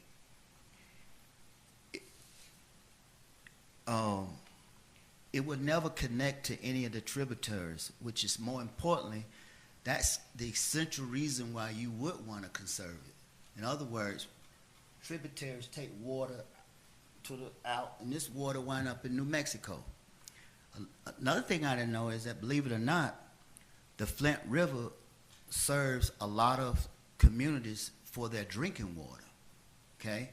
There's over 516 miles of the Flint River. I just thought it was just this crack that y'all had found, and when I didn't realize that this, look, to Councilman Cohen's point, the Flint River can be seen in almost everybody's county with much larger bodies of water. It's just in our area, it's just a creek behind Williamsburg Station that flows in some pipes, go up under the airport, and then it feeds on its way. So I kept saying to myself, why do we want to conserve that? I mean, really, just take them out. Why do we want to conserve that creek? And the other thing I learned is that the Chattahoochee, which at some point they feed together, is just as important to our city of College Park. In fact, it is one of the most threatened bodies of water in our state. I mean, we literally could not live without the Chattahoochee. So a conversation about conserving the Chattahoochee, and a little bit of fact we may not know, Camp Creek gets its name because of the Chattahoochee. And another known fact that the council member at the end may appreciate is that Chattahoochee is on Lyle Road in College Park. And that's according to the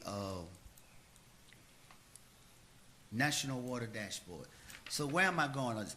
Okay, another thing is I don't think according to general accounting principles,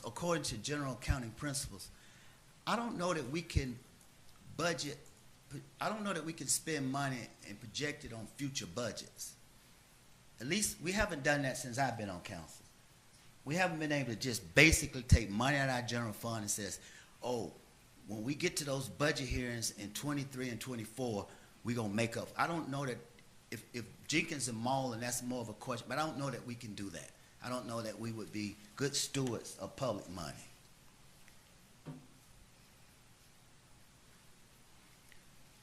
The third thing I want to tell you is that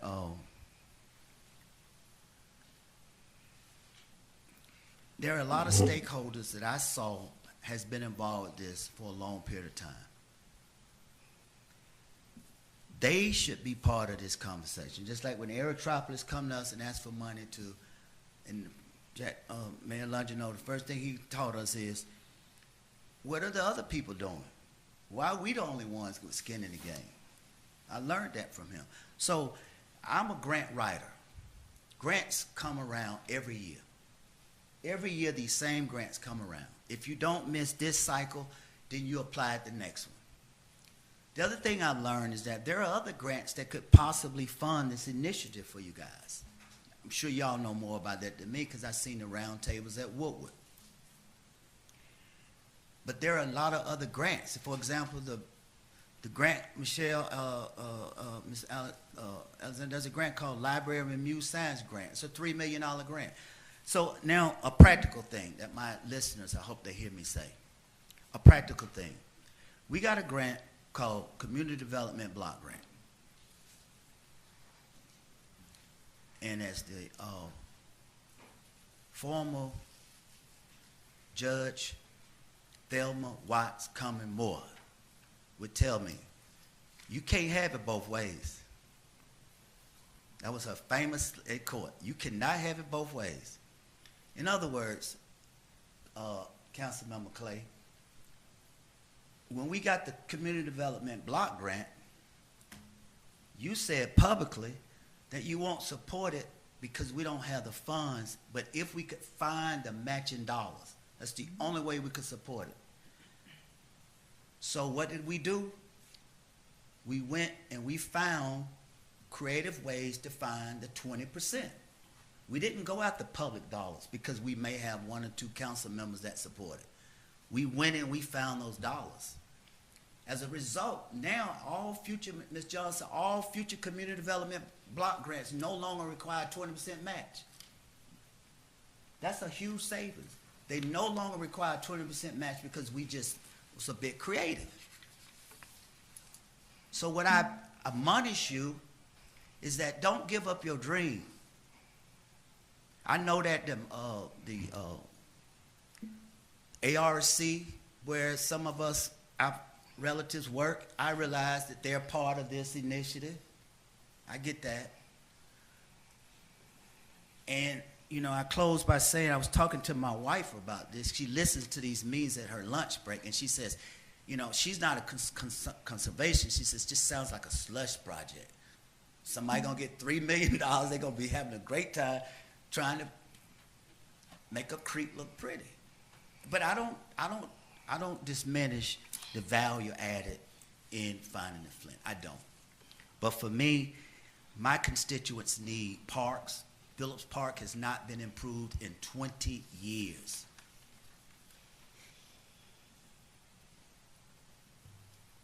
We have been up here for 8 years, and we are just waiting, countdown, till we can have equitable distribution. We just waiting. So that $600,000 could better be spent, and we should not spend money that we don't have.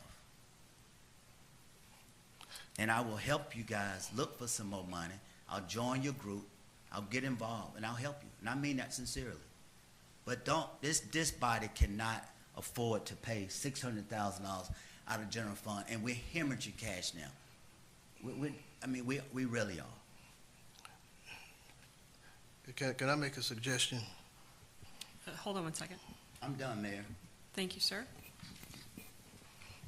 Councilman Clay, anything?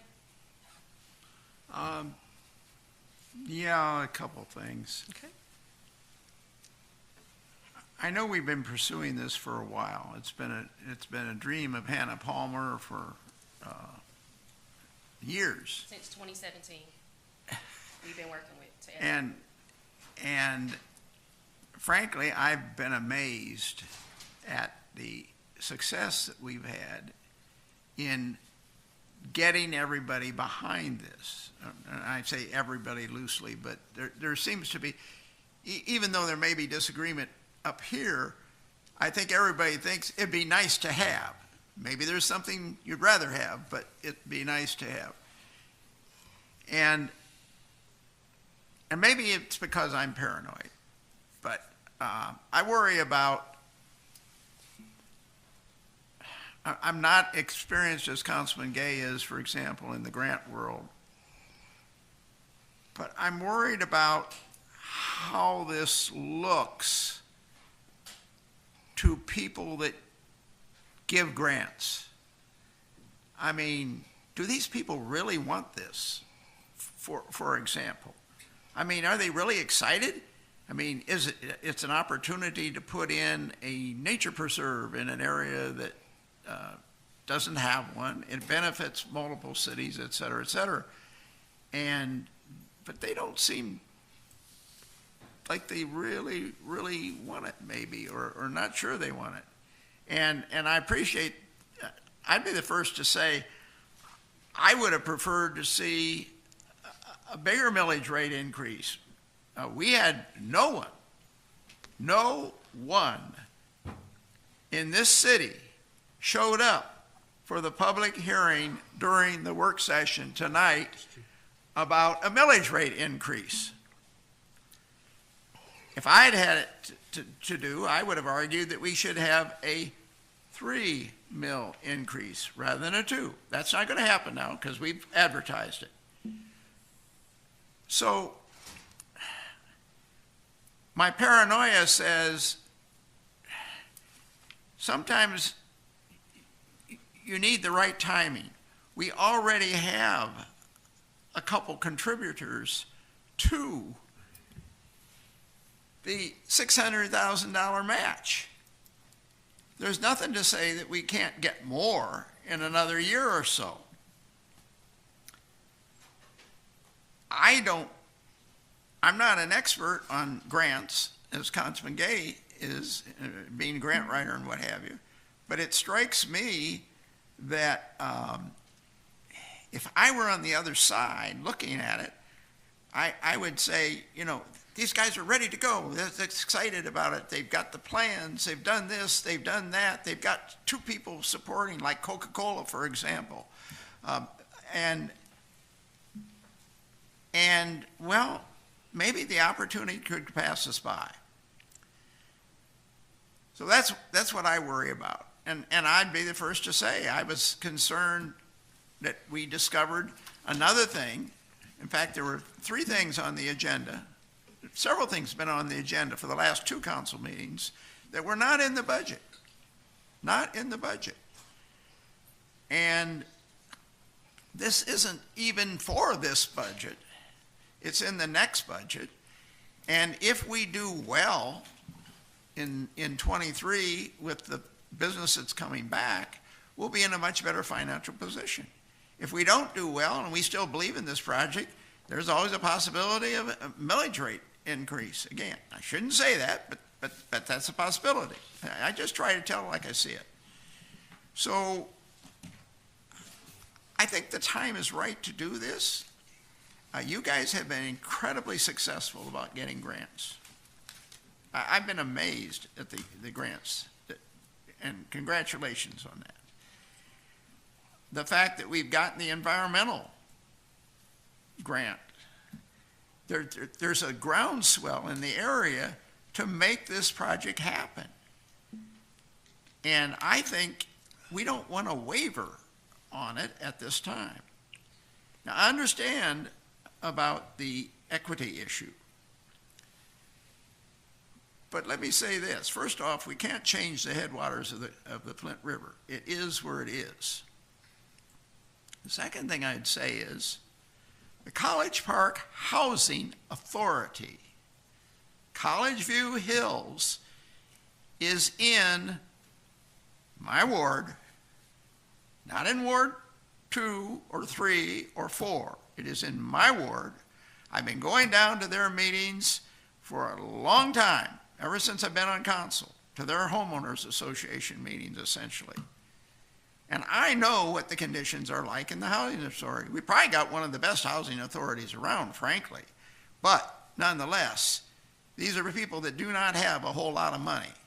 So if you want to talk about equity and disadvantaged citizens, we have plenty of those in Ward 1. Maybe not as many as some of the other wards, but we've got quite a bit. And they live probably, I haven't gone to my Google map to check it, but I know that Eagles Grove is about less than 1.5 miles from Barrett Park. And I would argue that the housing authority is probably about 1 mile, roughly, up Main Street from where this park is going to be. I walk 1 mile. It takes 20 minutes. And I think it's very accessible to some people that are disadvantaged. Maybe not as many, but we have them all over. And we have them in Ward 1. And so I don't think that that is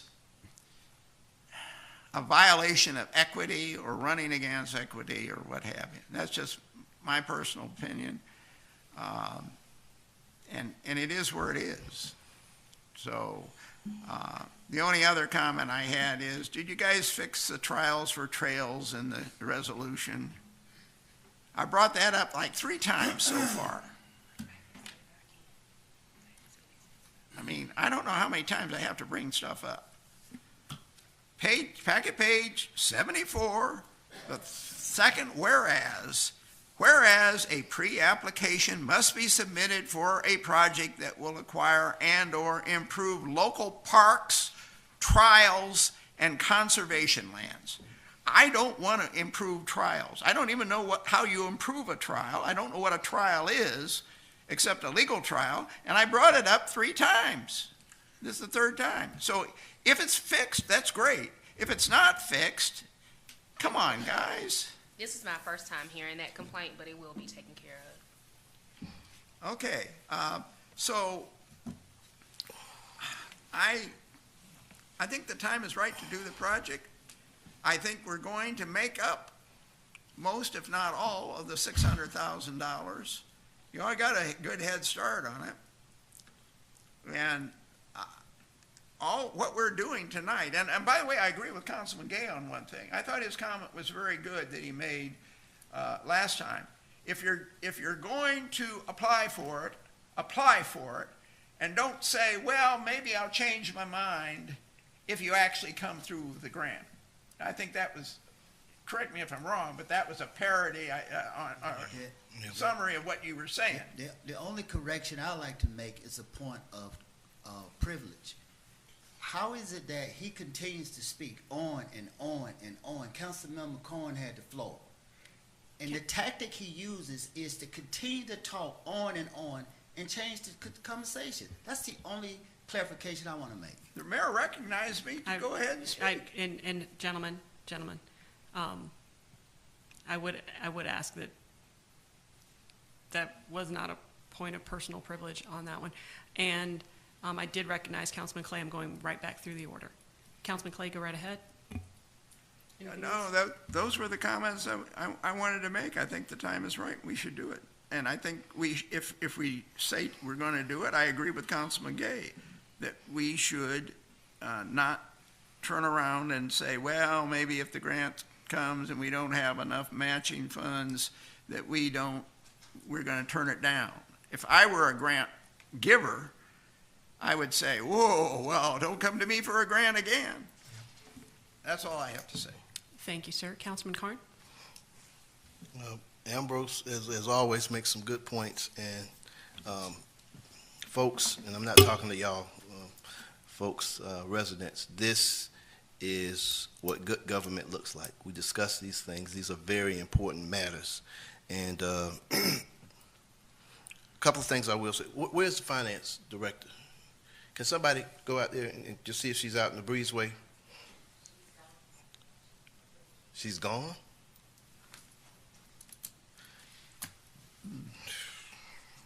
We did discuss it with her. City manager, I've talked about this several times, and again, this is not necessarily on you because, you got swept into this thing. But how in the world can we conduct business here when these department heads aren't here to answer the questions that we have? We came up with this alternate version of the speed humps due to the fact that there's enough staff here for discussions for this stuff to happen. Now, I don't know how the rest of you all feel, but it's next to impossible to conduct business here and deliberate if the department heads are not here. We do not get informational packets from department heads. It's just hard to get. Thank you, Althea. I had a question for you here. Mr. Floyd Bradley. And Ambrose, I understand what you're saying, and I hear you loud and clear. Separating up the funds, it's kind of hard to decide, it's hard to dedicate funds, towards the future budget, based on, I don't know who will be serving up here next budget cycle after this one necessarily, but here's the thing, 2 weeks ago, we didn't have $638,000, and we didn't know where we'd get it from. 2 weeks later, we found a way. And this city can find money when they're looking for something and when they want to find the money for it. And that's a good thing. My issue was that I do not want to go into a new expenditure, at the expense of degrading the quality of some of our bread and butter entities that we have, like the convention center. I'm not going to support something like this if we're not doing things that need doing in other areas of the city as well. If we can find $638,000 in 2 weeks, then we certainly can patch a roof.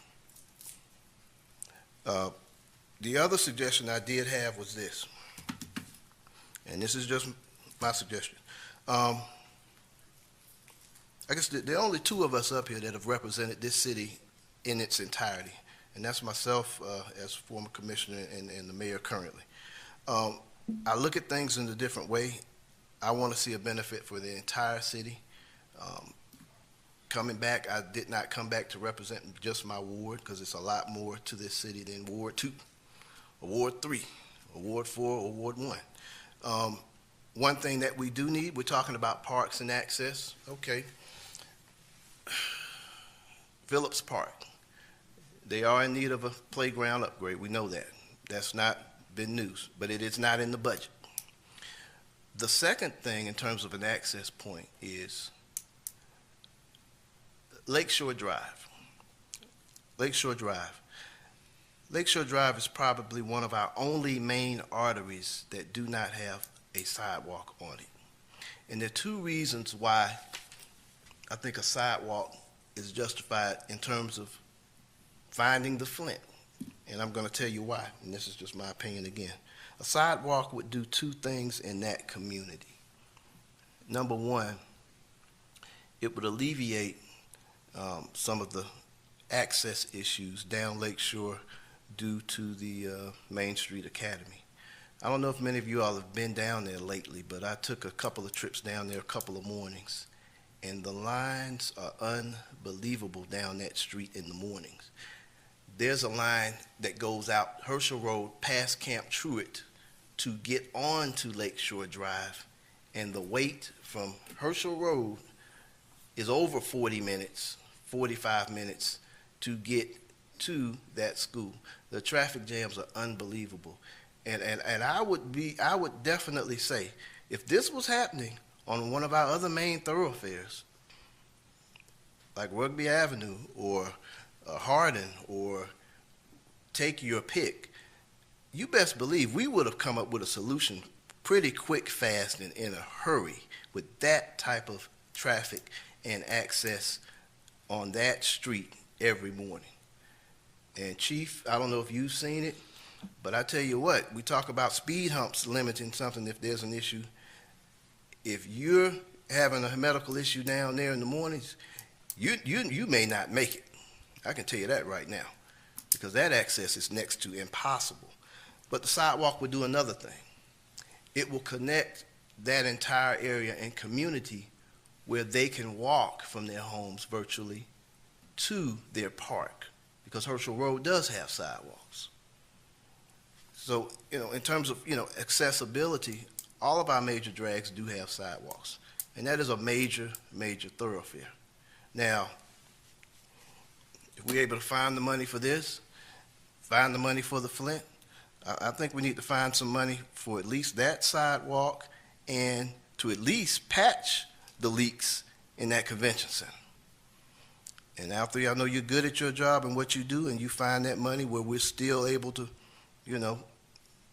keep the wheels on the wagon, and that's what I'd like to see happen if we're going to look at this Flint thing. And again, that's just my opinion, but I want to make sure everybody has good access to the amenities that we have. And I think that sidewalk kills two birds with one stone. Will it eliminate the traffic? No. But some of the kids can be dropped off at the corner of Herschel and Lakeshore, and they can walk down a sidewalk safely to get to school. Also, I know we're looking at repaving that road, but I was told there's a possibility that a third lane is possible along that road, that it may be wide enough for that. I don't know if that's the case, but I'd like to take a look at that as well, which doesn't cost, so. But those two things, that's my thinking in terms of taking care of some of the things that we already need to take care of before we pick up another project. And I'm not against the project. It's a great project. I'd be walking that trail. It sounds like a great preserve. 7.5 acres sounds great. So I'm not against it, but I want to take care of some other things too. If we can find the money for that, I want us to see if we can find a few more pennies for this. So that's my thought. Thank you, sir. Councilman Allen? Couple of thoughts, and Councilman Gay, I thought you made some very good points, and thank you very much for those. I thought they were very well thought out. I look at other investors, and I don't know if you can, I don't want you to give names. Do you have other investors that have come forward and said they would like to invest, but for this reason, or MARTA owns it versus College Park, or have we been hearing from other investors? Yes, so the company shared previously U-Haul, as far as we did recently receive U-Haul and Microsoft provided grants to be used towards the purchase of the property. Microsoft has increased theirs to offer another grant that can be used towards the development of the park, as well as the Coca-Cola Foundation. As far as all of the other grants right now are pending, as they're waiting on us to complete the purchase, as well to see if we will receive this grant from DNR. So they've said they're waiting for us to complete the purchase? Yes. And I can, share the names. Michelle did state them earlier. Georgia Power is one. As far as the Chick-fil-A Foundation, we have also spoken with executives of Porsche. So we have some other pending opportunities as well. Okay. You know, I sat here, I'm old enough to remember when the Beltline first started, and it had just a little piece when they started that, and investors were thinking about whether they should be involved or whether they should not. And a lot of them wish they had gotten more involved and did get involved when they started expanding it, and we're hoping they're expanding it and can bring it out to College Park as well. I see this nature reserve as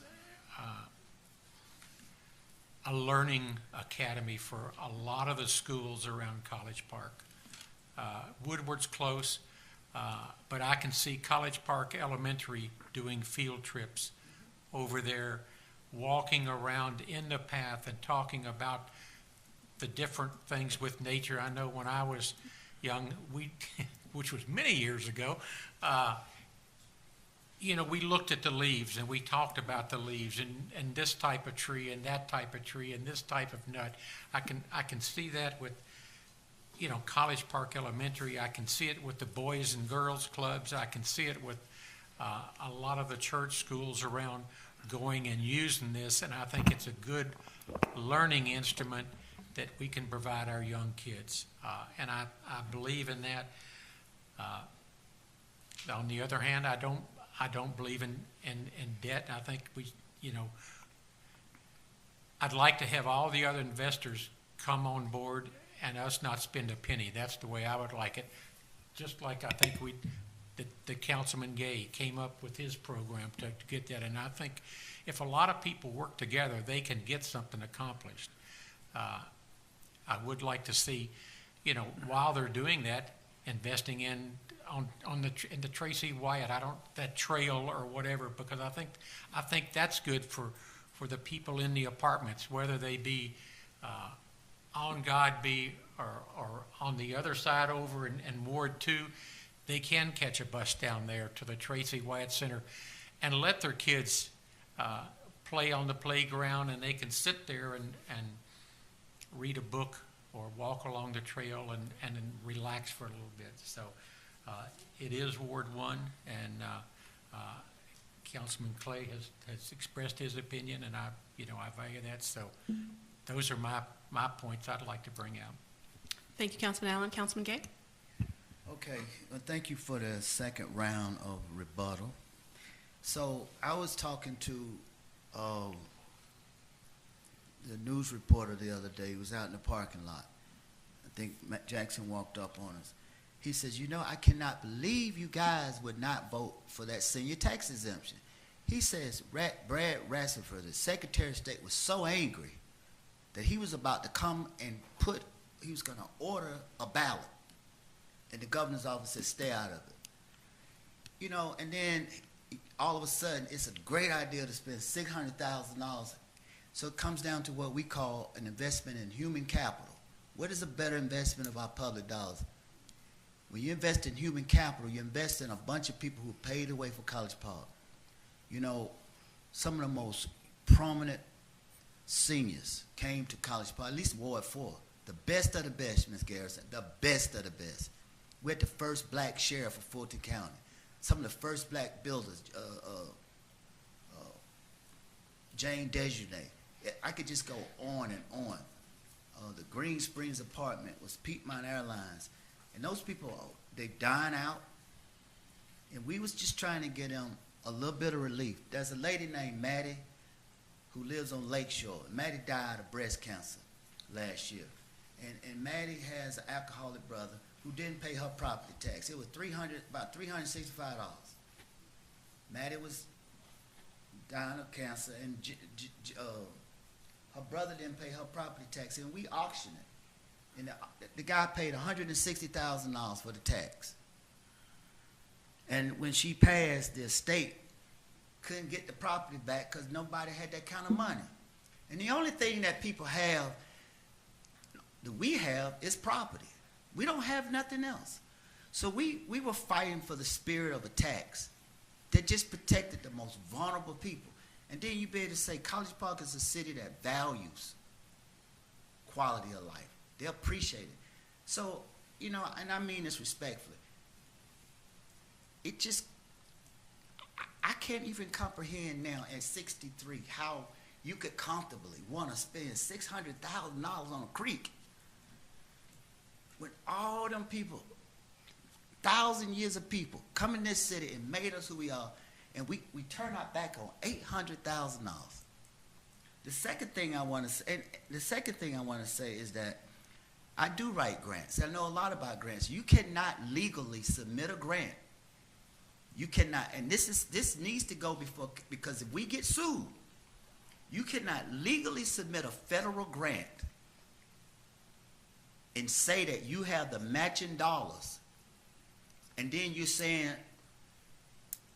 contingent that we get the grant. We'll look at, that doesn't work like that. These are federal dollars. When you commit to that grant, and if they award you, they have not considered other applicants. And for you not to have that money, so you're essentially telling this council, commit to that. Don't say you're gonna, no. When you write that grant, you say that money's been earmarked for that $600,000. Now, if you don't say that, then that's a situation. The third thing, Councilmember Clay, is that this council voted to build, we were gonna build a fire station. We're gonna build a fire station. I wasn't on council then. And it was the same conversation we're having tonight. And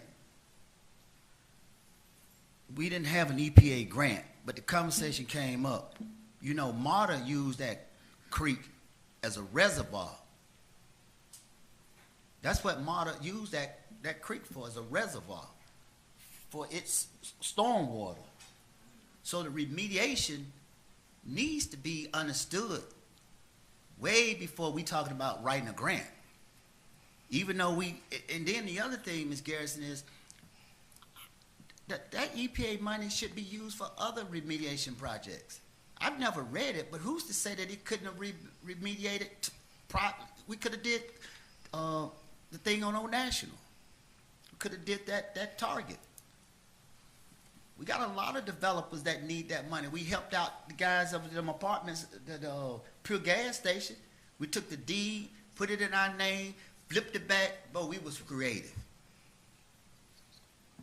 We need to do that for some of our other developers, and to attract them and send them money instead of earmarking it for that.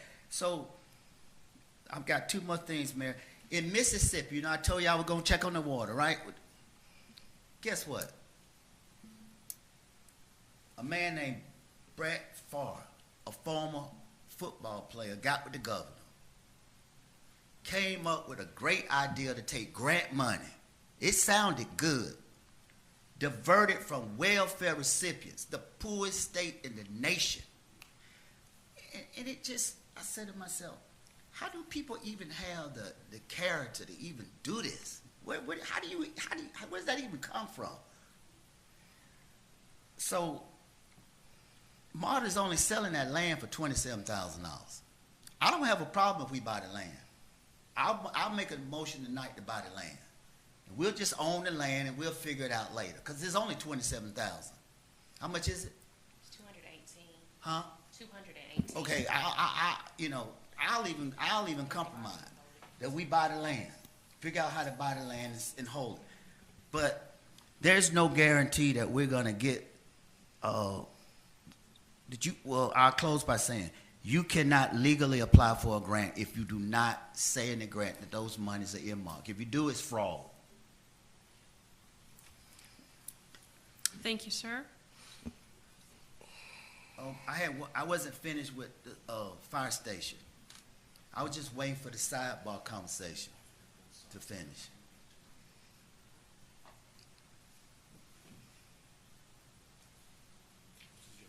No. So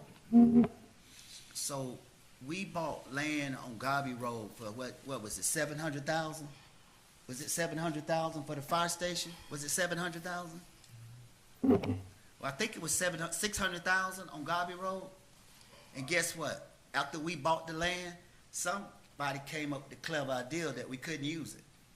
So then there was an investigation through a lady named Sarah Longino. My point is, let's be careful with these public dollars, and let's be careful how we deliberate those dollars. Thank you very much, sir.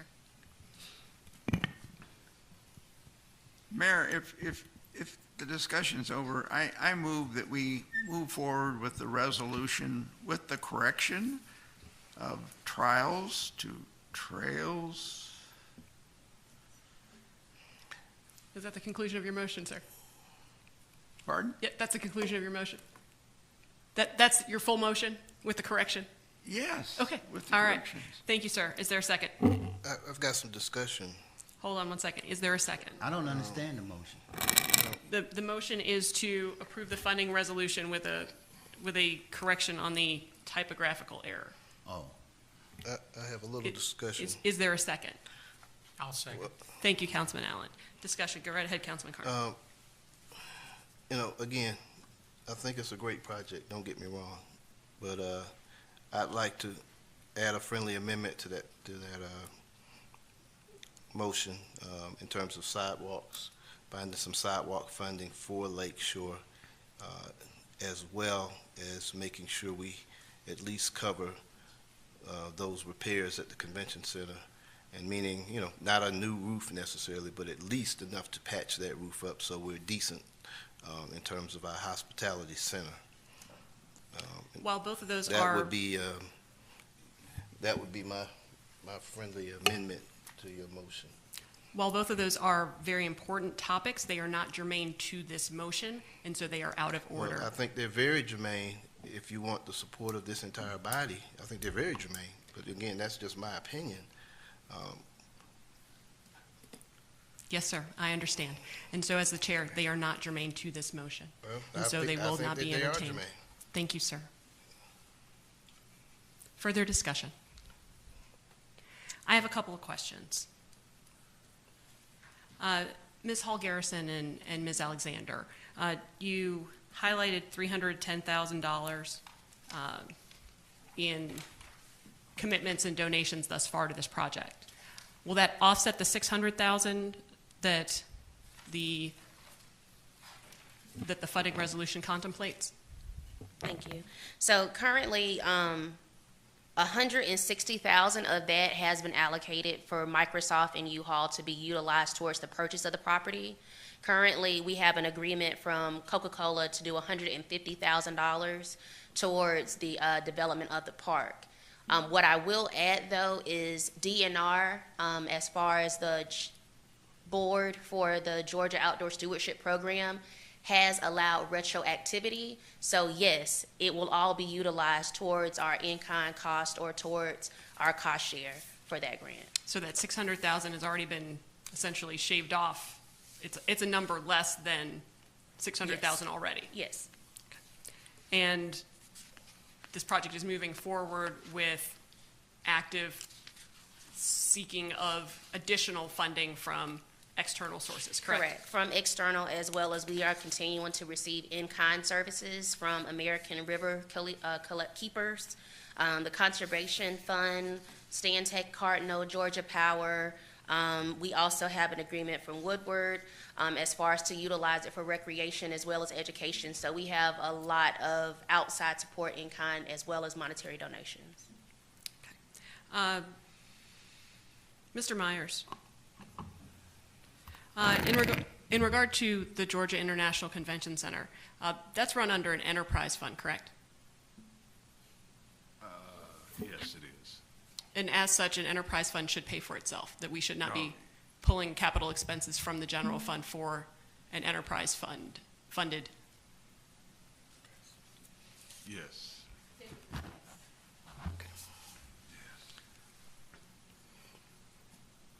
And am I correct that Camp Truett is a facility and an entity that is owned by Fulton County and has been owned by Fulton County for? The land? Yes, ma'am. Yes. Okay. While it sits in the city of College Park, it is the property of Fulton County, correct? Correct. Ms. Hall Garrison, is there an opportunity for the this project to positively impact drinking water downstream, or at least the water that's accessible to other people through the Flint River? Directly, yes. It has direct impacts not only for Middle Georgia due to conservation efforts made in College Park, but it also will have direct impacts to Hartsfield-Jackson Atlanta International Airport, which we have already been in discussions with as far as to ensure that their drinking water is improved in our process. Can you outline the plans for going after additional funds? So currently, we, as I stated, are collaborators, one in which being the Conservation Fund. They have 2 staff that are dedicated in assisting with us. They actually have been the ones to help secure the majority of this funding, as well as we have additional support through the Brownsfield, through Stantec and Cardno, which are also available to assist with grant services. And I think that there's some misunderstanding about where we are in terms of our, I know that this was brought up earlier in regard to our senior homestead exemption. I believe that there is a resolution that was passed within the last 6 weeks, I believe, that will still, if the voters support that, be in line for the 2023 tax season. Is that correct, Mr. Myers? That's from my understanding. Yes, ma'am. And the original resolution that was passed for the senior homestead tax exemption back in November of 2021, that was also set to take place, take effect in the 2023 tax year, correct? Yes. There was never any anticipation by this body or anyone who voted for that to occur in the 2022 tax season, correct? That's correct. Thank you, sir.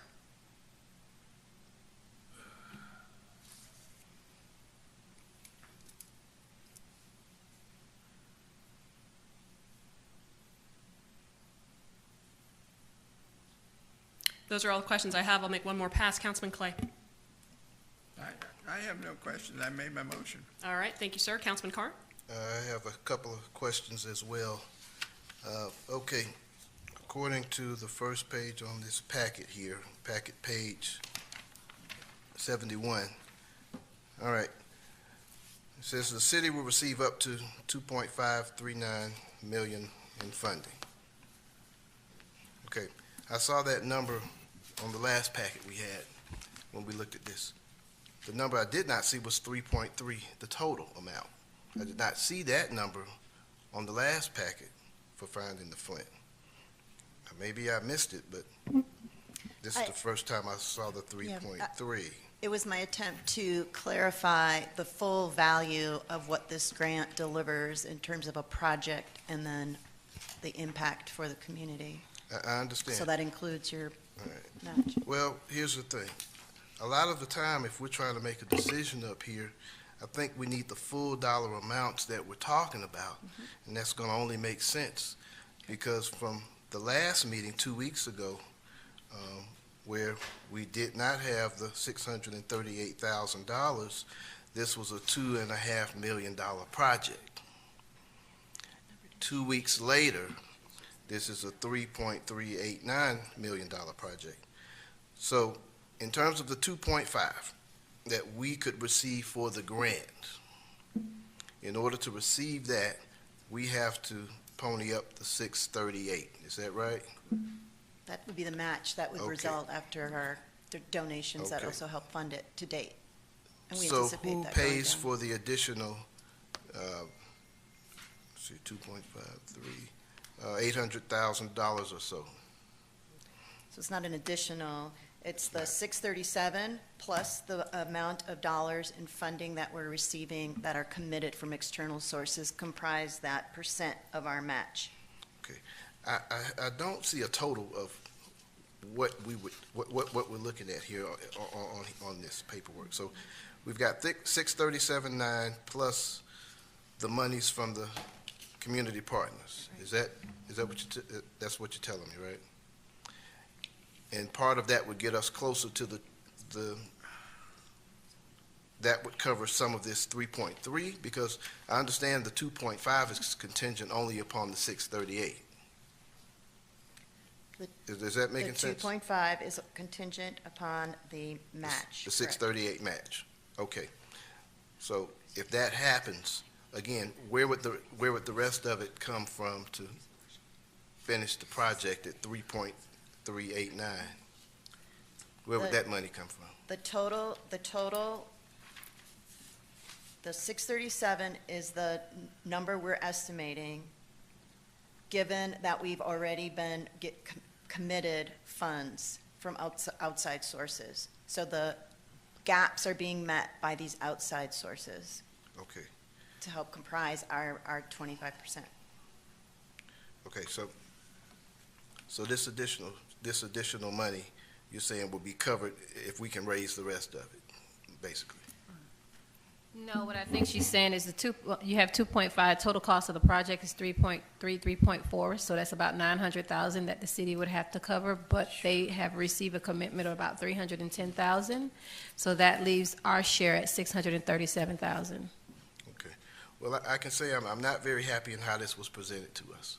Again, we were given a $2.5 million proposal for a project, and this, 2 weeks later, is 3.389.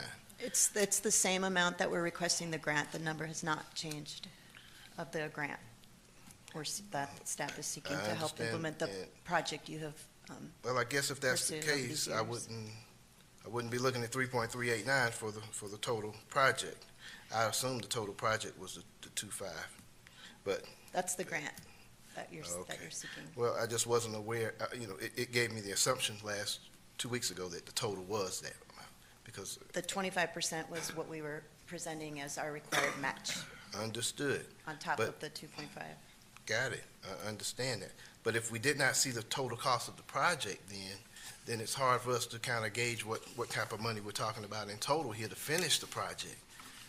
Right, the other total thing- value, and that's what we wanted to share, what a big impact this makes for our community. Yeah. Okay, well, this is an update. I mean, this is new to me, and the other thing I'd ask for at the last packet is on packet page 76, to make these numbers legible so that we could actually read them. And there's a lot of numbers here for the project, but, again, this is just the same size stuff here, so I want us to make sure, again, and I know, I miss stuff a lot of the times too. Let's just make sure that when we have small stuff in the packet that obviously that we cannot read, let's make it large enough so that we can read. And I asked about that at the last time, and like I said, I miss stuff all the time too, but this is a lot of money. And I want to make sure that we can see what we're talking about spending here. But at the end of the day, I'm not willing to spend this type of money on a new project. It's not a bad project, it's a good project, if we can't accommodate some of the stuff that's long overdue in this city. Every main thoroughfare for residents has a sidewalk, except for that main thoroughfare. Every city does not have a convention center, but if they did have one, which they would love to have one, I do not believe that they would let it degrade to the point where you got buckets underneath. And then I'm sure their convention centers are in worse shape. But those aren't our convention centers. This is ours. And I think we need to put the money into it if we're going to consider putting money into a new project. And I think we need to put money into that sidewalk. And I think it's very germane to this, because that sidewalk equals access to green space and parks, just like this requested amount. So, again, I feel it's germane, and I would like to add those two requests as a friendly amendment. So that's where I'm at. Thank you, sir. At this time, those motions are not germane to the main motion, and so we will move to Councilman Allen. Anything to add? I don't have any further comments. I think I made mine the last time. I think there's a lot of good intangibles, and I think there's a lot of money out there. We just need to get it. I just want to clarify, because I'm not really clear on what the council member just said. Is the motion is that we're going to spend $632,000 out of our general fund for this project? Is that the motion? Councilman, the motion is to adopt the funding resolution that is to be included in the submission to the Georgia Department of Natural Resources. And there is one correction to be made in the text of it to correct a typo. Can you explain to me what that means, funding resolution? That is on page, I haven't read it. Just tell me, please. In other words, If I may, commitment, is there a certain amount of money that this motion is going to take out of the general fund? the short answer is no. Okay. It's actually a commitment for 25% if you are rewarded. We don't know the amount we'll actually get awarded, excuse me. Okay. So the commitment only states a percent. So when it comes back of what the actual award is, plus whatever fundraising we continue to make, that will be the final. It does not commit a budget. Okay. Grants that have matching grants are set up so that you can pursue the match, commit to it, but it does not impact your budget. It is not a budget. You're not making a change to your budget. So let me understand something. Moving forward, we apply for this grant, right? Let's say we get awarded the grant. So my question is, we have a funding resolution that now says these partners that has said that which by the way, there's no letter commitments. You know, the recreation department, I think it was recreation, they bought a Lesco lawnmower. The package was this thick for about $100,000. Not even that. We about to spend $900,000. We don't have no letter commitments. We don't have a copy. Could it for me? Can I at least get a copy of the letter commitments? There's 2 attached in the packet. And that's going to go against if we awarded the contract. Yes, sir. And this is an intent. So again, the language in the resolution says you have this intent. The donors it's not- there's yeah. an intent. Right. They send that would be a letter Right. of intent. That's your intent. So life Okay. happens. So how about this motion be an intent that we may not fund it? Why don't we have the same option that we made in our resolution? In the language of our resolution, what if this body decides we may not fund it? Why do we have to commit? I don't understand your question. In other words, The resolution is what you're committing to, that you would be if you chose to. That What if it's those just an funders intent. don't, what if they don't commit and we get awarded? Then what happens? They You- provide an executed. They We what? provide an executed document stating that they have confirmation of funds currently and are confirmed to commit if awarded. It's stated in the letter that was attached to the packet. So we have a letter of commitment from each of our donors. So it's not a letter of intent. Our resolution, she's speaking of the resolution, she's Okay. the intention of the body. I've been up here long enough to know how this goes, but I want to say 2 other things for the record. To Camp Truett, I want to clarify this for the record. We do not own Camp Truett, but a certain elected official sat in a Fulton County chambers for 9 hours to make a statement that I don't know what this is. But tonight, we're going to spend 2 hours to try and make sure that we understand what this is. The other thing I'm going to tell you is that if you were to go to the chairman or anybody at Camp Truett and say, hey, College Park is serious about partnering with y'all about promoting a livable center, we'd have been had Camp Truett. So and then the next thing I want to say is, why can't we add sidewalks? It doesn't come out of the enterprise fund. Why can't sidewalks be added to this? They do it all the time on other. Why can't we add sidewalks? Because those are kids who care about getting to school safe. Why can't sidewalks be added to this? Is sidewalks for children going to the school? Y'all got children. You got young children. Would you want to do the creek or you want to care about children? Don't you have children that can't walk safely to their school? Why can't we add sidewalks to this motion? Mayor, you advocate for the people. You in our ward knocking on our doors. Show the people that you care about them. Use your power and amend the motion and add something of value to help the people. That's all I got to say. Thank you, sir. I'll call the question at this time. All those in favor? Aye. Aye. Those opposed? Opposed. It is a split vote. I am in favor. The motion passes. That concludes our,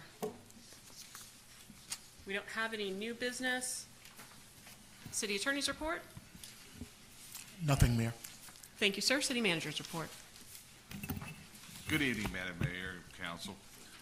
So, just to let you know, we've got the City Hall building renaming is scheduled for October 17th, and we're talking about doing it 3:30, which is an hour and a half prior to our coming to 3:30 is what we were talking about. October 17. 3:30, yeah, we were going to do it so we could have enough time to go into executive session. 3:30. Okay, so it's council meeting night, yeah. Yeah, so it's council meeting night. Okay, that sounds good. So that we have everybody here. We also, the Atlanta Vietnam Veterans Business Association, AWBA, is scheduled to have their memorial service on October 25th at 11 a.m. and m for a native, Major Joseph Bishop. He went to Woodward Academy, so everybody's invited out on October 25th at 11 o'clock. They're going to have the band, the marching band from Woodward Academy is going to be there. Jackson, I'm not suggesting you change it, but I will be at Ascent FAA Advisory Board meeting on that date. So I will miss it. It's okay. I'm not asking you to change it, but I just want to let everybody know I won't be there. All right, thank you, sir. We also have a College Park legislative delegation meeting tomorrow at October 4th. So maybe this is exciting. It's exciting for me. Road Street Bridge is going to start pouring concrete on October 10th, the week of October 10th. Excellent. Another exciting thing for me is that we got Georgia Environmental Financial Authority, it's giving us money, and so we are putting solar panels on top of the public safety building, and thanks to the public safety, police and fire, we'll have some backup to the backup to the backup. And I'm glad about that. And again, the fire that we had over there on Victoria and Virginia was Rex Willis, and I guess he had some heirlooms that were in there and some pictures. And I'm glad that our public safety responded to it, but I'm sorry about that they didn't get to save the structure. And that's all I have.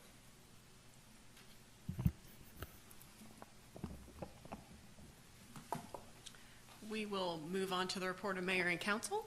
Councilman Clay? Mayor, will you excuse me for a minute? I have to pass. Okay, all right. Councilman Carn? A couple of things. First, I went by to see the fire I heard about this morning with the Willis family at the home, and I stopped by between the workshop and the council session, and wow, that was some devastation there. So I was really sorry to hear that. So definitely want to send my concerns out to the Willis family. They've done a lot for this community throughout the years, and you hate to see that happen with anybody. When you have a home that you built and to lose something like that. I think we had good discussions up here today. Obviously, everyone wants to get a chance to speak their piece, and you deliberate and you vote on it, and sometimes it goes the way you want it to go, sometimes it doesn't. That's just how it goes. I do want to see us put forth a little more effort in terms of making sure we take care of some of the things that we already have that are in need of repair and upkeep. So city manager, some of those same items, I want to see those on the next agendas if possible, in terms of taking a look at some of that stuff, because I do believe it's stuff that we need to do, and I'm sure our residents as well as our visitors at the convention center would appreciate that. Something like that type of a leak, I would consider an emergency repair. If we had a roof leak in City Hall, I think we would make sure we got that fixed if we had buckets out there in the lobby to catch water when it rained. That's not a good look for our residents. That's not a good look for visitors.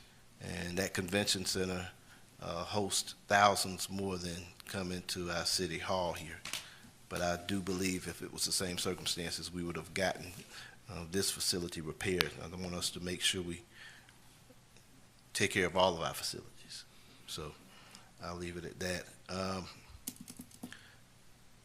I guess before the next meeting, we're going to have the voter registration deadline, which is October 11th. That's the last day to vote. If anyone is interested in voting in the general elections come November, College Park has always been, pretty low numbers in terms of voter turnout. So I think it's always important that we do something there.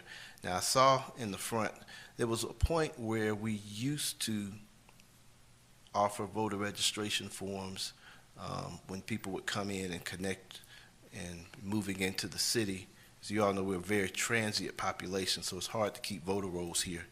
I don't know if we still do that at all or if that was eliminated since I left, but I thought it was a pretty good idea because you have a lot of people that come into town and they are probably still registered from where they moved from previously, if at all.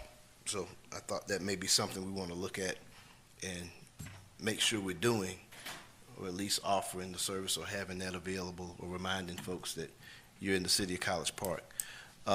One other revenue thing we talked about, and I think this has come up a couple of times for me, Chief McCrary, the 911 fee that's due to this city. Again, because we're so transient, we miss out on those pennies. And like my grandma used to say, pennies make dollars, and they add up. For those that don't know what I'm talking about, there's a 911 service fee for cell phones that dial 911 in this city, and there is a portion of that tax and that bill that goes to the city of College Park. However, that cell phone has to be registered in the city of College Park. And again, with new residents coming in on a weekly basis in this city, we're a very transient city. It could be something as simple as when they come to customer service to tell them, hey, you can call your service provider and switch your 911 service, your phone, to your current address in College Park, so that the 911 fee goes to the city that will be serving you in the event of an emergency situation. I think that would add up, and I think that would be something that we need to look at and try to put together a program to encourage newcomers as well as people that lived here to do that, so that we receive those pennies as opposed to the cities that residents have come from, because most are not aware that they can make that simple change. And perhaps maybe we ought to give some kind of incentive to make that change, because the good part about them making that change is if or when they move out of the city, it's a little less likely that they will ever switch that again. Just like most people in the city with cell phones, cities outside of College Park receive those 911 fees, and they are not serving the citizens we are. So I would like us to look at that again. I know I've mentioned it a couple of times, and but I think that's a source of revenues that we haven't considered, and I think we need to consider. So that's, I think that's all I got. Thank you, sir. We'll go back to Councilman Clay. Oh, okay. Hold on a second. Do you want me to go to Councilman Allen? No, Okay.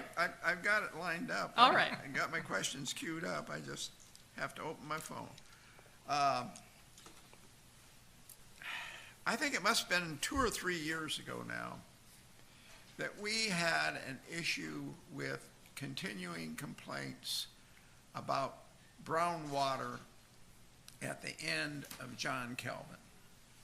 And we had, at that time, we discussed it. I think I'm the one who actually brought it to council, because a couple of my constituents, including the people that were planning to build this house that you heard about tonight during public comment, brought forward. And I swear to God, and we'd have to go back and check the records of the minutes, but we approved a connection from the end of John Calvin down to the street behind it, which would be Conley. Conley comes in and then turns to J.T. Alexander, if mentally I'm remembering it right. Anyhow, we approved that in council, and we put that circulation loop in so that there would not be brown water at the end of that. And the builder, in good faith, told those people that that was being done. And that is all my recollection. Now, the person that is complaining tonight, to my recollection, has not contacted me on this, and this is the first time I was aware that that work hasn't been done. So what I would like to know is, one, why wasn't it done? And apparently from another email I saw that maybe it was due to the change in head of public works along the line, but that was a long time ago. And I go back, Jackson or Chevelle, if you could check the minutes, the records. I may be even able to find it if you can't find it, but I expect you can do a search and find it better than I can. And that was approved. So it should have been committed. It should have been done. Anyhow, we need to get to the bottom. We need to fix it. It's not fair to those people that bought that house thinking that it was in the works. The second thing is, I had a question from a constituent today about completing our emergency action plan, and it was precipitated by the bad weather, bad weather, to say the least, the horrific damage that was done in Florida and then even in Carolina. So can we get that done, Chief? And yes. I did hear a bit of good news today, or the other day, I guess, from Mr. Hicks saying that we have a sat phone now that connects to the emergency mobile site that we have. And that means that even if everything goes down, we will be able to get the word out. Every cell tower down, everything down, we'll be able to call out in an emergency. So that's a good step forward. Thanks for following through on that, Michael. And just a comment on the agenda. Guys, we need to do a better job on the agenda. The item on the speed humps was misleading. There were 2 items in the agenda that were for approval of the holidays, and there were several other typographical errors that I won't go into in the agenda. And somebody needs to double check the agenda. I know, Jackson, you guys got a lot to do, but somebody needs to double check the agenda when it's prepared and published for council meeting. And that's all I have. Thank you, sir. Councilman Allen. Okay, just a couple of things. Went to the Women's Club program last week. It was great, 125 years, deserves recognition, celebration by the whole city. So thanks to the Women's Club. At the Tracy Wyatt Center last week, the WNBA held a clinic for young girls. Thank you very much, Michelle, and the WNBA. I guess that was part of Mercedes, but they had about 100 young girls out there. They were all paying attention. They were all listening to the coaches, and the parents couldn't believe it in the stands that they weren't on their phones and that they were listening, but they listened to every word and they weren't on their phones. They were running up and down the gym, and it was great to see that. So thank you very much for that program. The Main Street Association had a mixer, a Tri-Cities mixer, with East Point and Hapeville, and at the Hotel Indigo about a week ago or thereabouts, and it was good to talk to the other cities about what was going on in the other cities. So I look forward to having more of those, and if you can attend those you attended, it was a great time to talk with the cohorts from East Point and from Hapeville about what's going on. Went over, like Councilman Carnes, and looked at the house of the Willis, and I mean, the house is completely destroyed,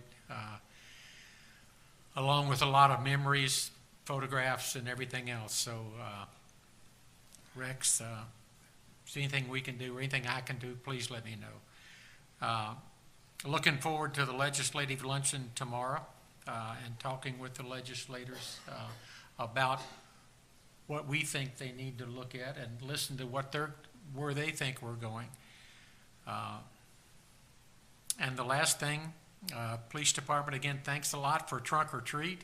And if anybody wants to donate money or candy, I guess if they contact Officer P, he'll take both. So, again, be on the lookout for Trunk or Treat. It's going to be, I think, on the 28th. Is that right, Chief? On the 28th of October. So I look forward to seeing everybody there. And that's all I got. Thank you, Councilman Allen. Councilman Gay? Okay, we have a business in our ward that continues to be out of compliance with the ordinance. I'm told that if code enforcement don't see them in the act, there's nothing we can do. I would like for legal and the city manager to help us figure out what legal ways we have to enforce it. When code enforcement was under police, we had an department that was continuing out of compliance, and the police department wrote a letter, a quality of life letter, and it made a tremendous difference. Since code enforcement isn't under police, can we have a letter drafted to us, to the business owner, to just, reiterate what the ordinances are? Because now it is as if, and the deficiency is getting greater and greater. So that's one of my, and I'd rather not call the business out. Mr. Myers, since sidewalks came up and it's coming out the general fund, I would like to see it on the item. If it gets voted down, then it gets voted down. But I think it should come up. I talked with TMSA, with their new executive director. They said they'll get behind it. They'll try and support it. I think it would be great to be able to safely walk up and down that street where there's a school. For the record, Winthrop, Williamsburg, and Lakeshore are the streets that we like paved. I want to make that to the record so there won't be any misunderstanding. With Winthrop, Williamsburg, and Lakeshore, and if any council member want to go and measure it, that's fine with me. It should match what's already in the other ones. Winthrop, Williamsburg, and Lakeshore. Another thing is that Old National, we noticed that marketers are posting flyers on our poles. Well, I guess they're the GDOT poles, but they all over up and down the street. My problem with that is I think that's defacing property. So I think our police department should look at that as a defacing property. If somebody come to your house and stick a poster on your house, you can call 911. I think we need to find out who's posting these things. It's unsightly. It costs money to remove. I mean, it's literally up Old National. I don't know if anybody's seen it. And if it's in code, if it's in I Notify, I won't say anything for the next 6 months. If somebody can show me that that's in I Notify, but it's up and down Old National, and we need to find out who these marketers are that think they can come to your city and put all of that graffiti on public property. The next thing is Camp Truett. I just want to reiterate, since Camp Truett came up, Camp Truett is 40 acres, 39 acres. It's just a gorgeous complex. And, you know, if there was any opportunity to put the kind of energy that we put into this thing tonight at Camp Truett, it would just be great. I guess all I can do is be pathetic, since not seeming to get some of these votes our way. But I want to say this to my colleagues. We only here temporary. We all got an expiration date on us. And there is something I want to say, and I just want to say this prophetically. You will reap what you sow. My granddaddy told me that. And you'll reap good things and you're going to reap bad things. And you may not see it immediately, but you will. We answer to a higher cause than just these action items. And when you're not equitable and fair, it comes out. I had a situation where I sat up here for years and I was miserable. And now that situation is not here anymore. You reap what you sow in life. The next thing that I want to say is that the senior tax exemption, that came up again. I just want to be clear that I understand that we have a means test that is Social Security, that whatever you make on your Social Security, if I'm not mistaken, that's the rate that you qualify for, and you're a homesteader. So if you get $400 of Social Security and your husband or wife deceased, I guess you can't make more than $400 to get the tax. So you got to be dirt poor. That's how I understand it, just to break it down in simple language. You got to be dirt poor.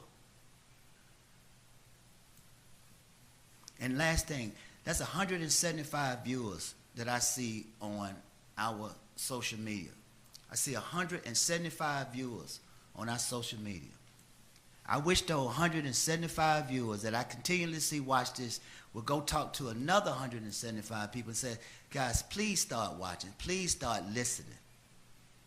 Please start being aware of what these people are talking about and what they're arguing about.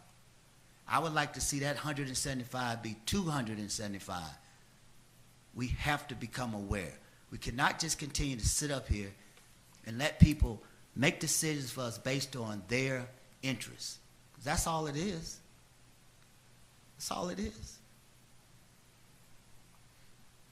And there's an election next year, and I really wish that our community, when last thing I'm gonna say, when we gave a black contractor $40,000, that whole Ward 1, they were ready to just tear the city down. $40,000 to the black contractor, they were ready to tear the city down. Start putting posters on cars, 2020. We spend millions of dollars that don't go to people equitable. And where's Ward 1? Nowhere to be found. I hope Ward 4 wakes up, and I hope Ward 2 wakes up, and Ward 3 South wake up. That's all I got. Thank you, sir.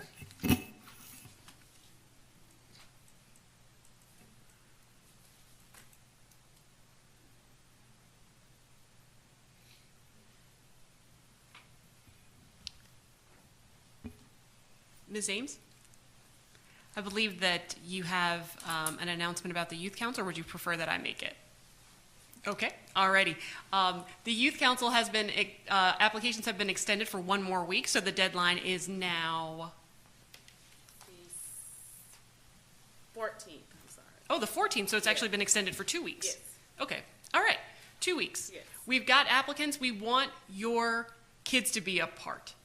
So if you have an 8th through 12th grader living in the city of College Park, we want them to be involved in the Youth Council, because we want to make sure that we are developing the next generation of leaders in our community as we continue to build the community that we deserve.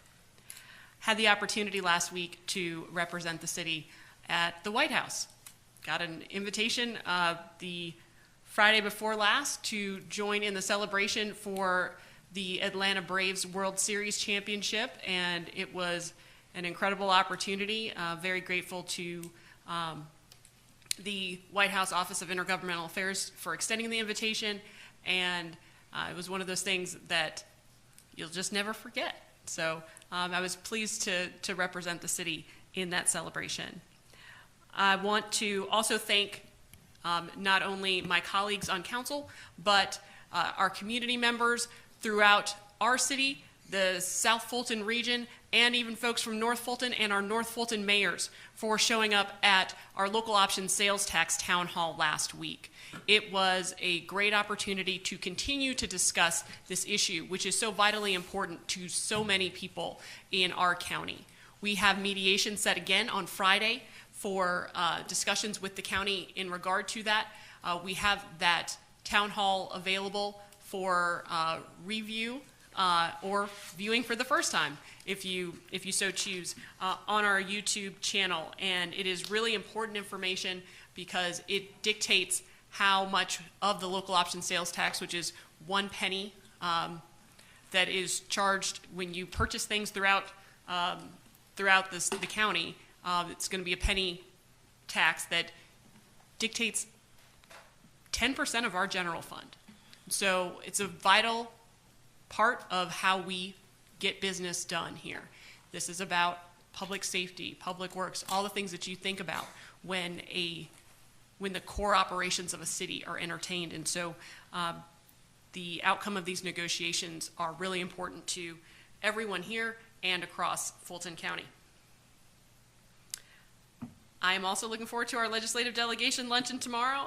We have a number of our representatives from both the House and the Senate who will be in attendance, and there are a number of important issues that are going to be that we'll be discussing with them as they go into the legislative session that starts in January. And one of those things is housing reform.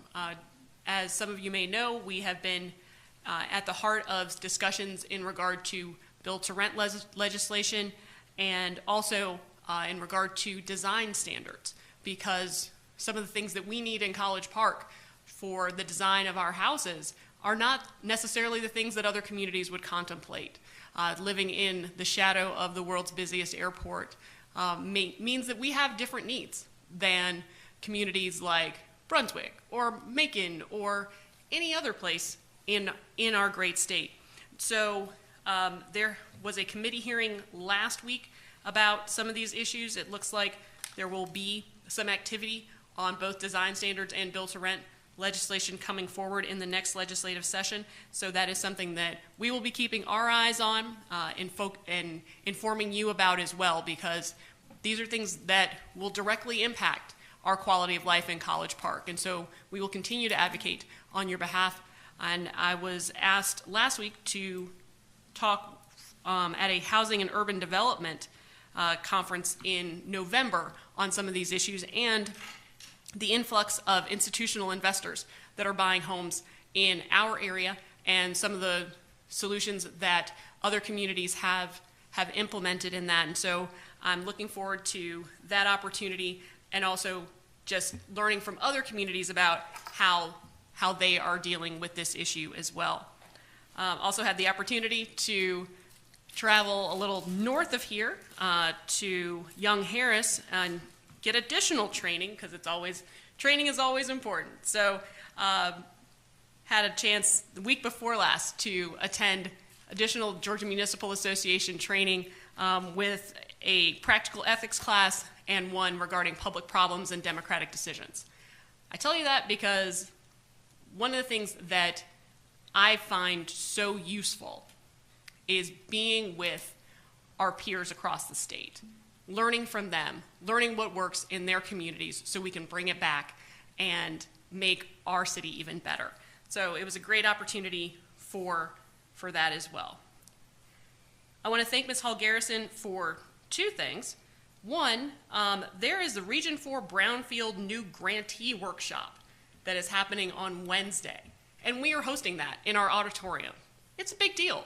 We have benefited greatly from brownfield grants, and some of the projects that you are seeing come to fruition in our community are ones that were only possible because we were able to remediate these areas and then build some really great things. So we've done such a good job of it that the EPA is coming here to talk to new grantees and walk them through the process. So I think it's a real testament to the work that is going on in our economic development department.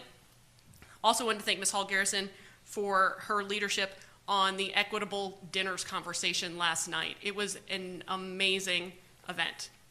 They were held across the city, actually across the metro area, and their goal was to have 5,000 people at 500 tables talk about some of the issues that are surrounding how we live, issues of equity and inclusion and diversity. And it was a very powerful conversation with participants who were bold and courageous and really open to listening and learning, and I was very grateful to be a part of that.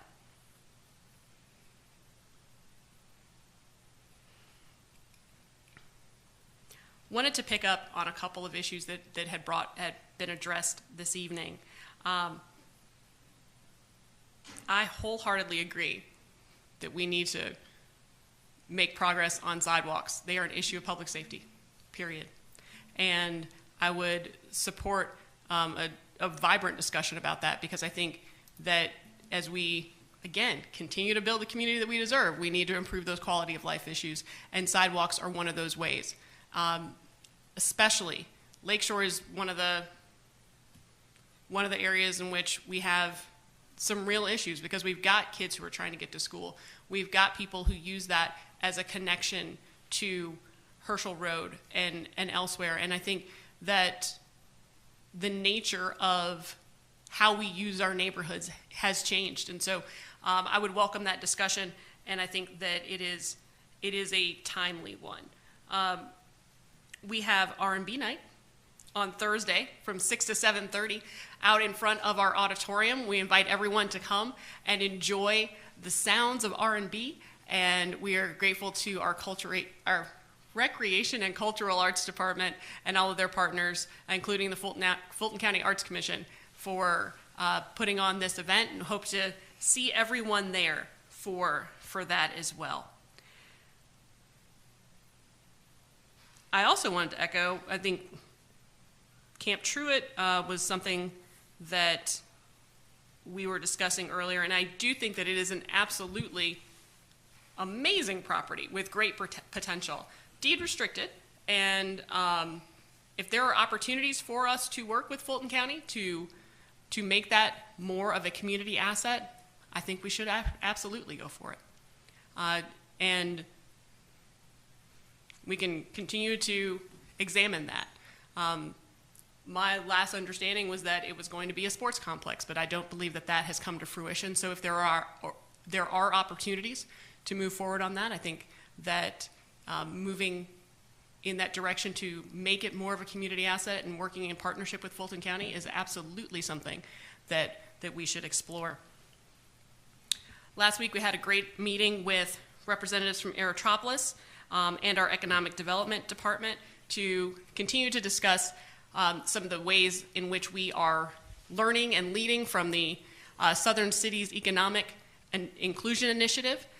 We are one of, I believe, 13 cities in the Southeast participating in this program that is giving us a foundation by which to promote and grow our equitable development. And we have been the beneficiary from the Community Foundation, well, actually, Aerotropolis has, of $30,000 to get us on the road to planning and working towards more equity-focused solutions, especially in our Old National Godby Road corridor. And so looking forward to continuing those discussions as well. And lastly, I want to make sure that there's a little bit of clarity in regard to the senior tax exemption, because I think there are some misunderstandings about that. But the income limits within that resolution that was adopted, I believe, back in August, reflect that the income limit for an individual is that of what Social Security maximum is for age 65, which is approximately $42,000 $40,000, I believe, but it is in the $40,000 range, and so the limit for a couple would be in the $80,000 range. So I don't want there to be any misperceptions or misunderstandings about that, or that would prohibit those who are eligible for applying if and when the voters say that that is something that should move forward. So at this time, we have cybersecurity issue A that needs to be addressed, and that motion is for $99,513. Is there a motion to approve? I move to approve. Thank you, Councilman Clay. Is there a second? Second. Thank you, Councilman Carn. All those in favor? Aye. Thank you, gentlemen. And that is unanimous. We have cybersecurity issue B. Authorization for the amount of $49,640. Is there a motion to approve? So moved. Thank you, Councilman Clay. Is there a second? Second. Thank you, Councilman Carn. All those in favor? Aye. Any opposed? Any abstentions? That is unanimous as well. Is there a motion to approve the executive session minutes? So moved. Thank you, Councilman Clay. Is there a second? Second. Thank you, Councilman Carn. All those in favor? Aye. Aye. Any opposed? Any abstentions? That is unanimous. So we are adjourned at 10:40. Have a great evening.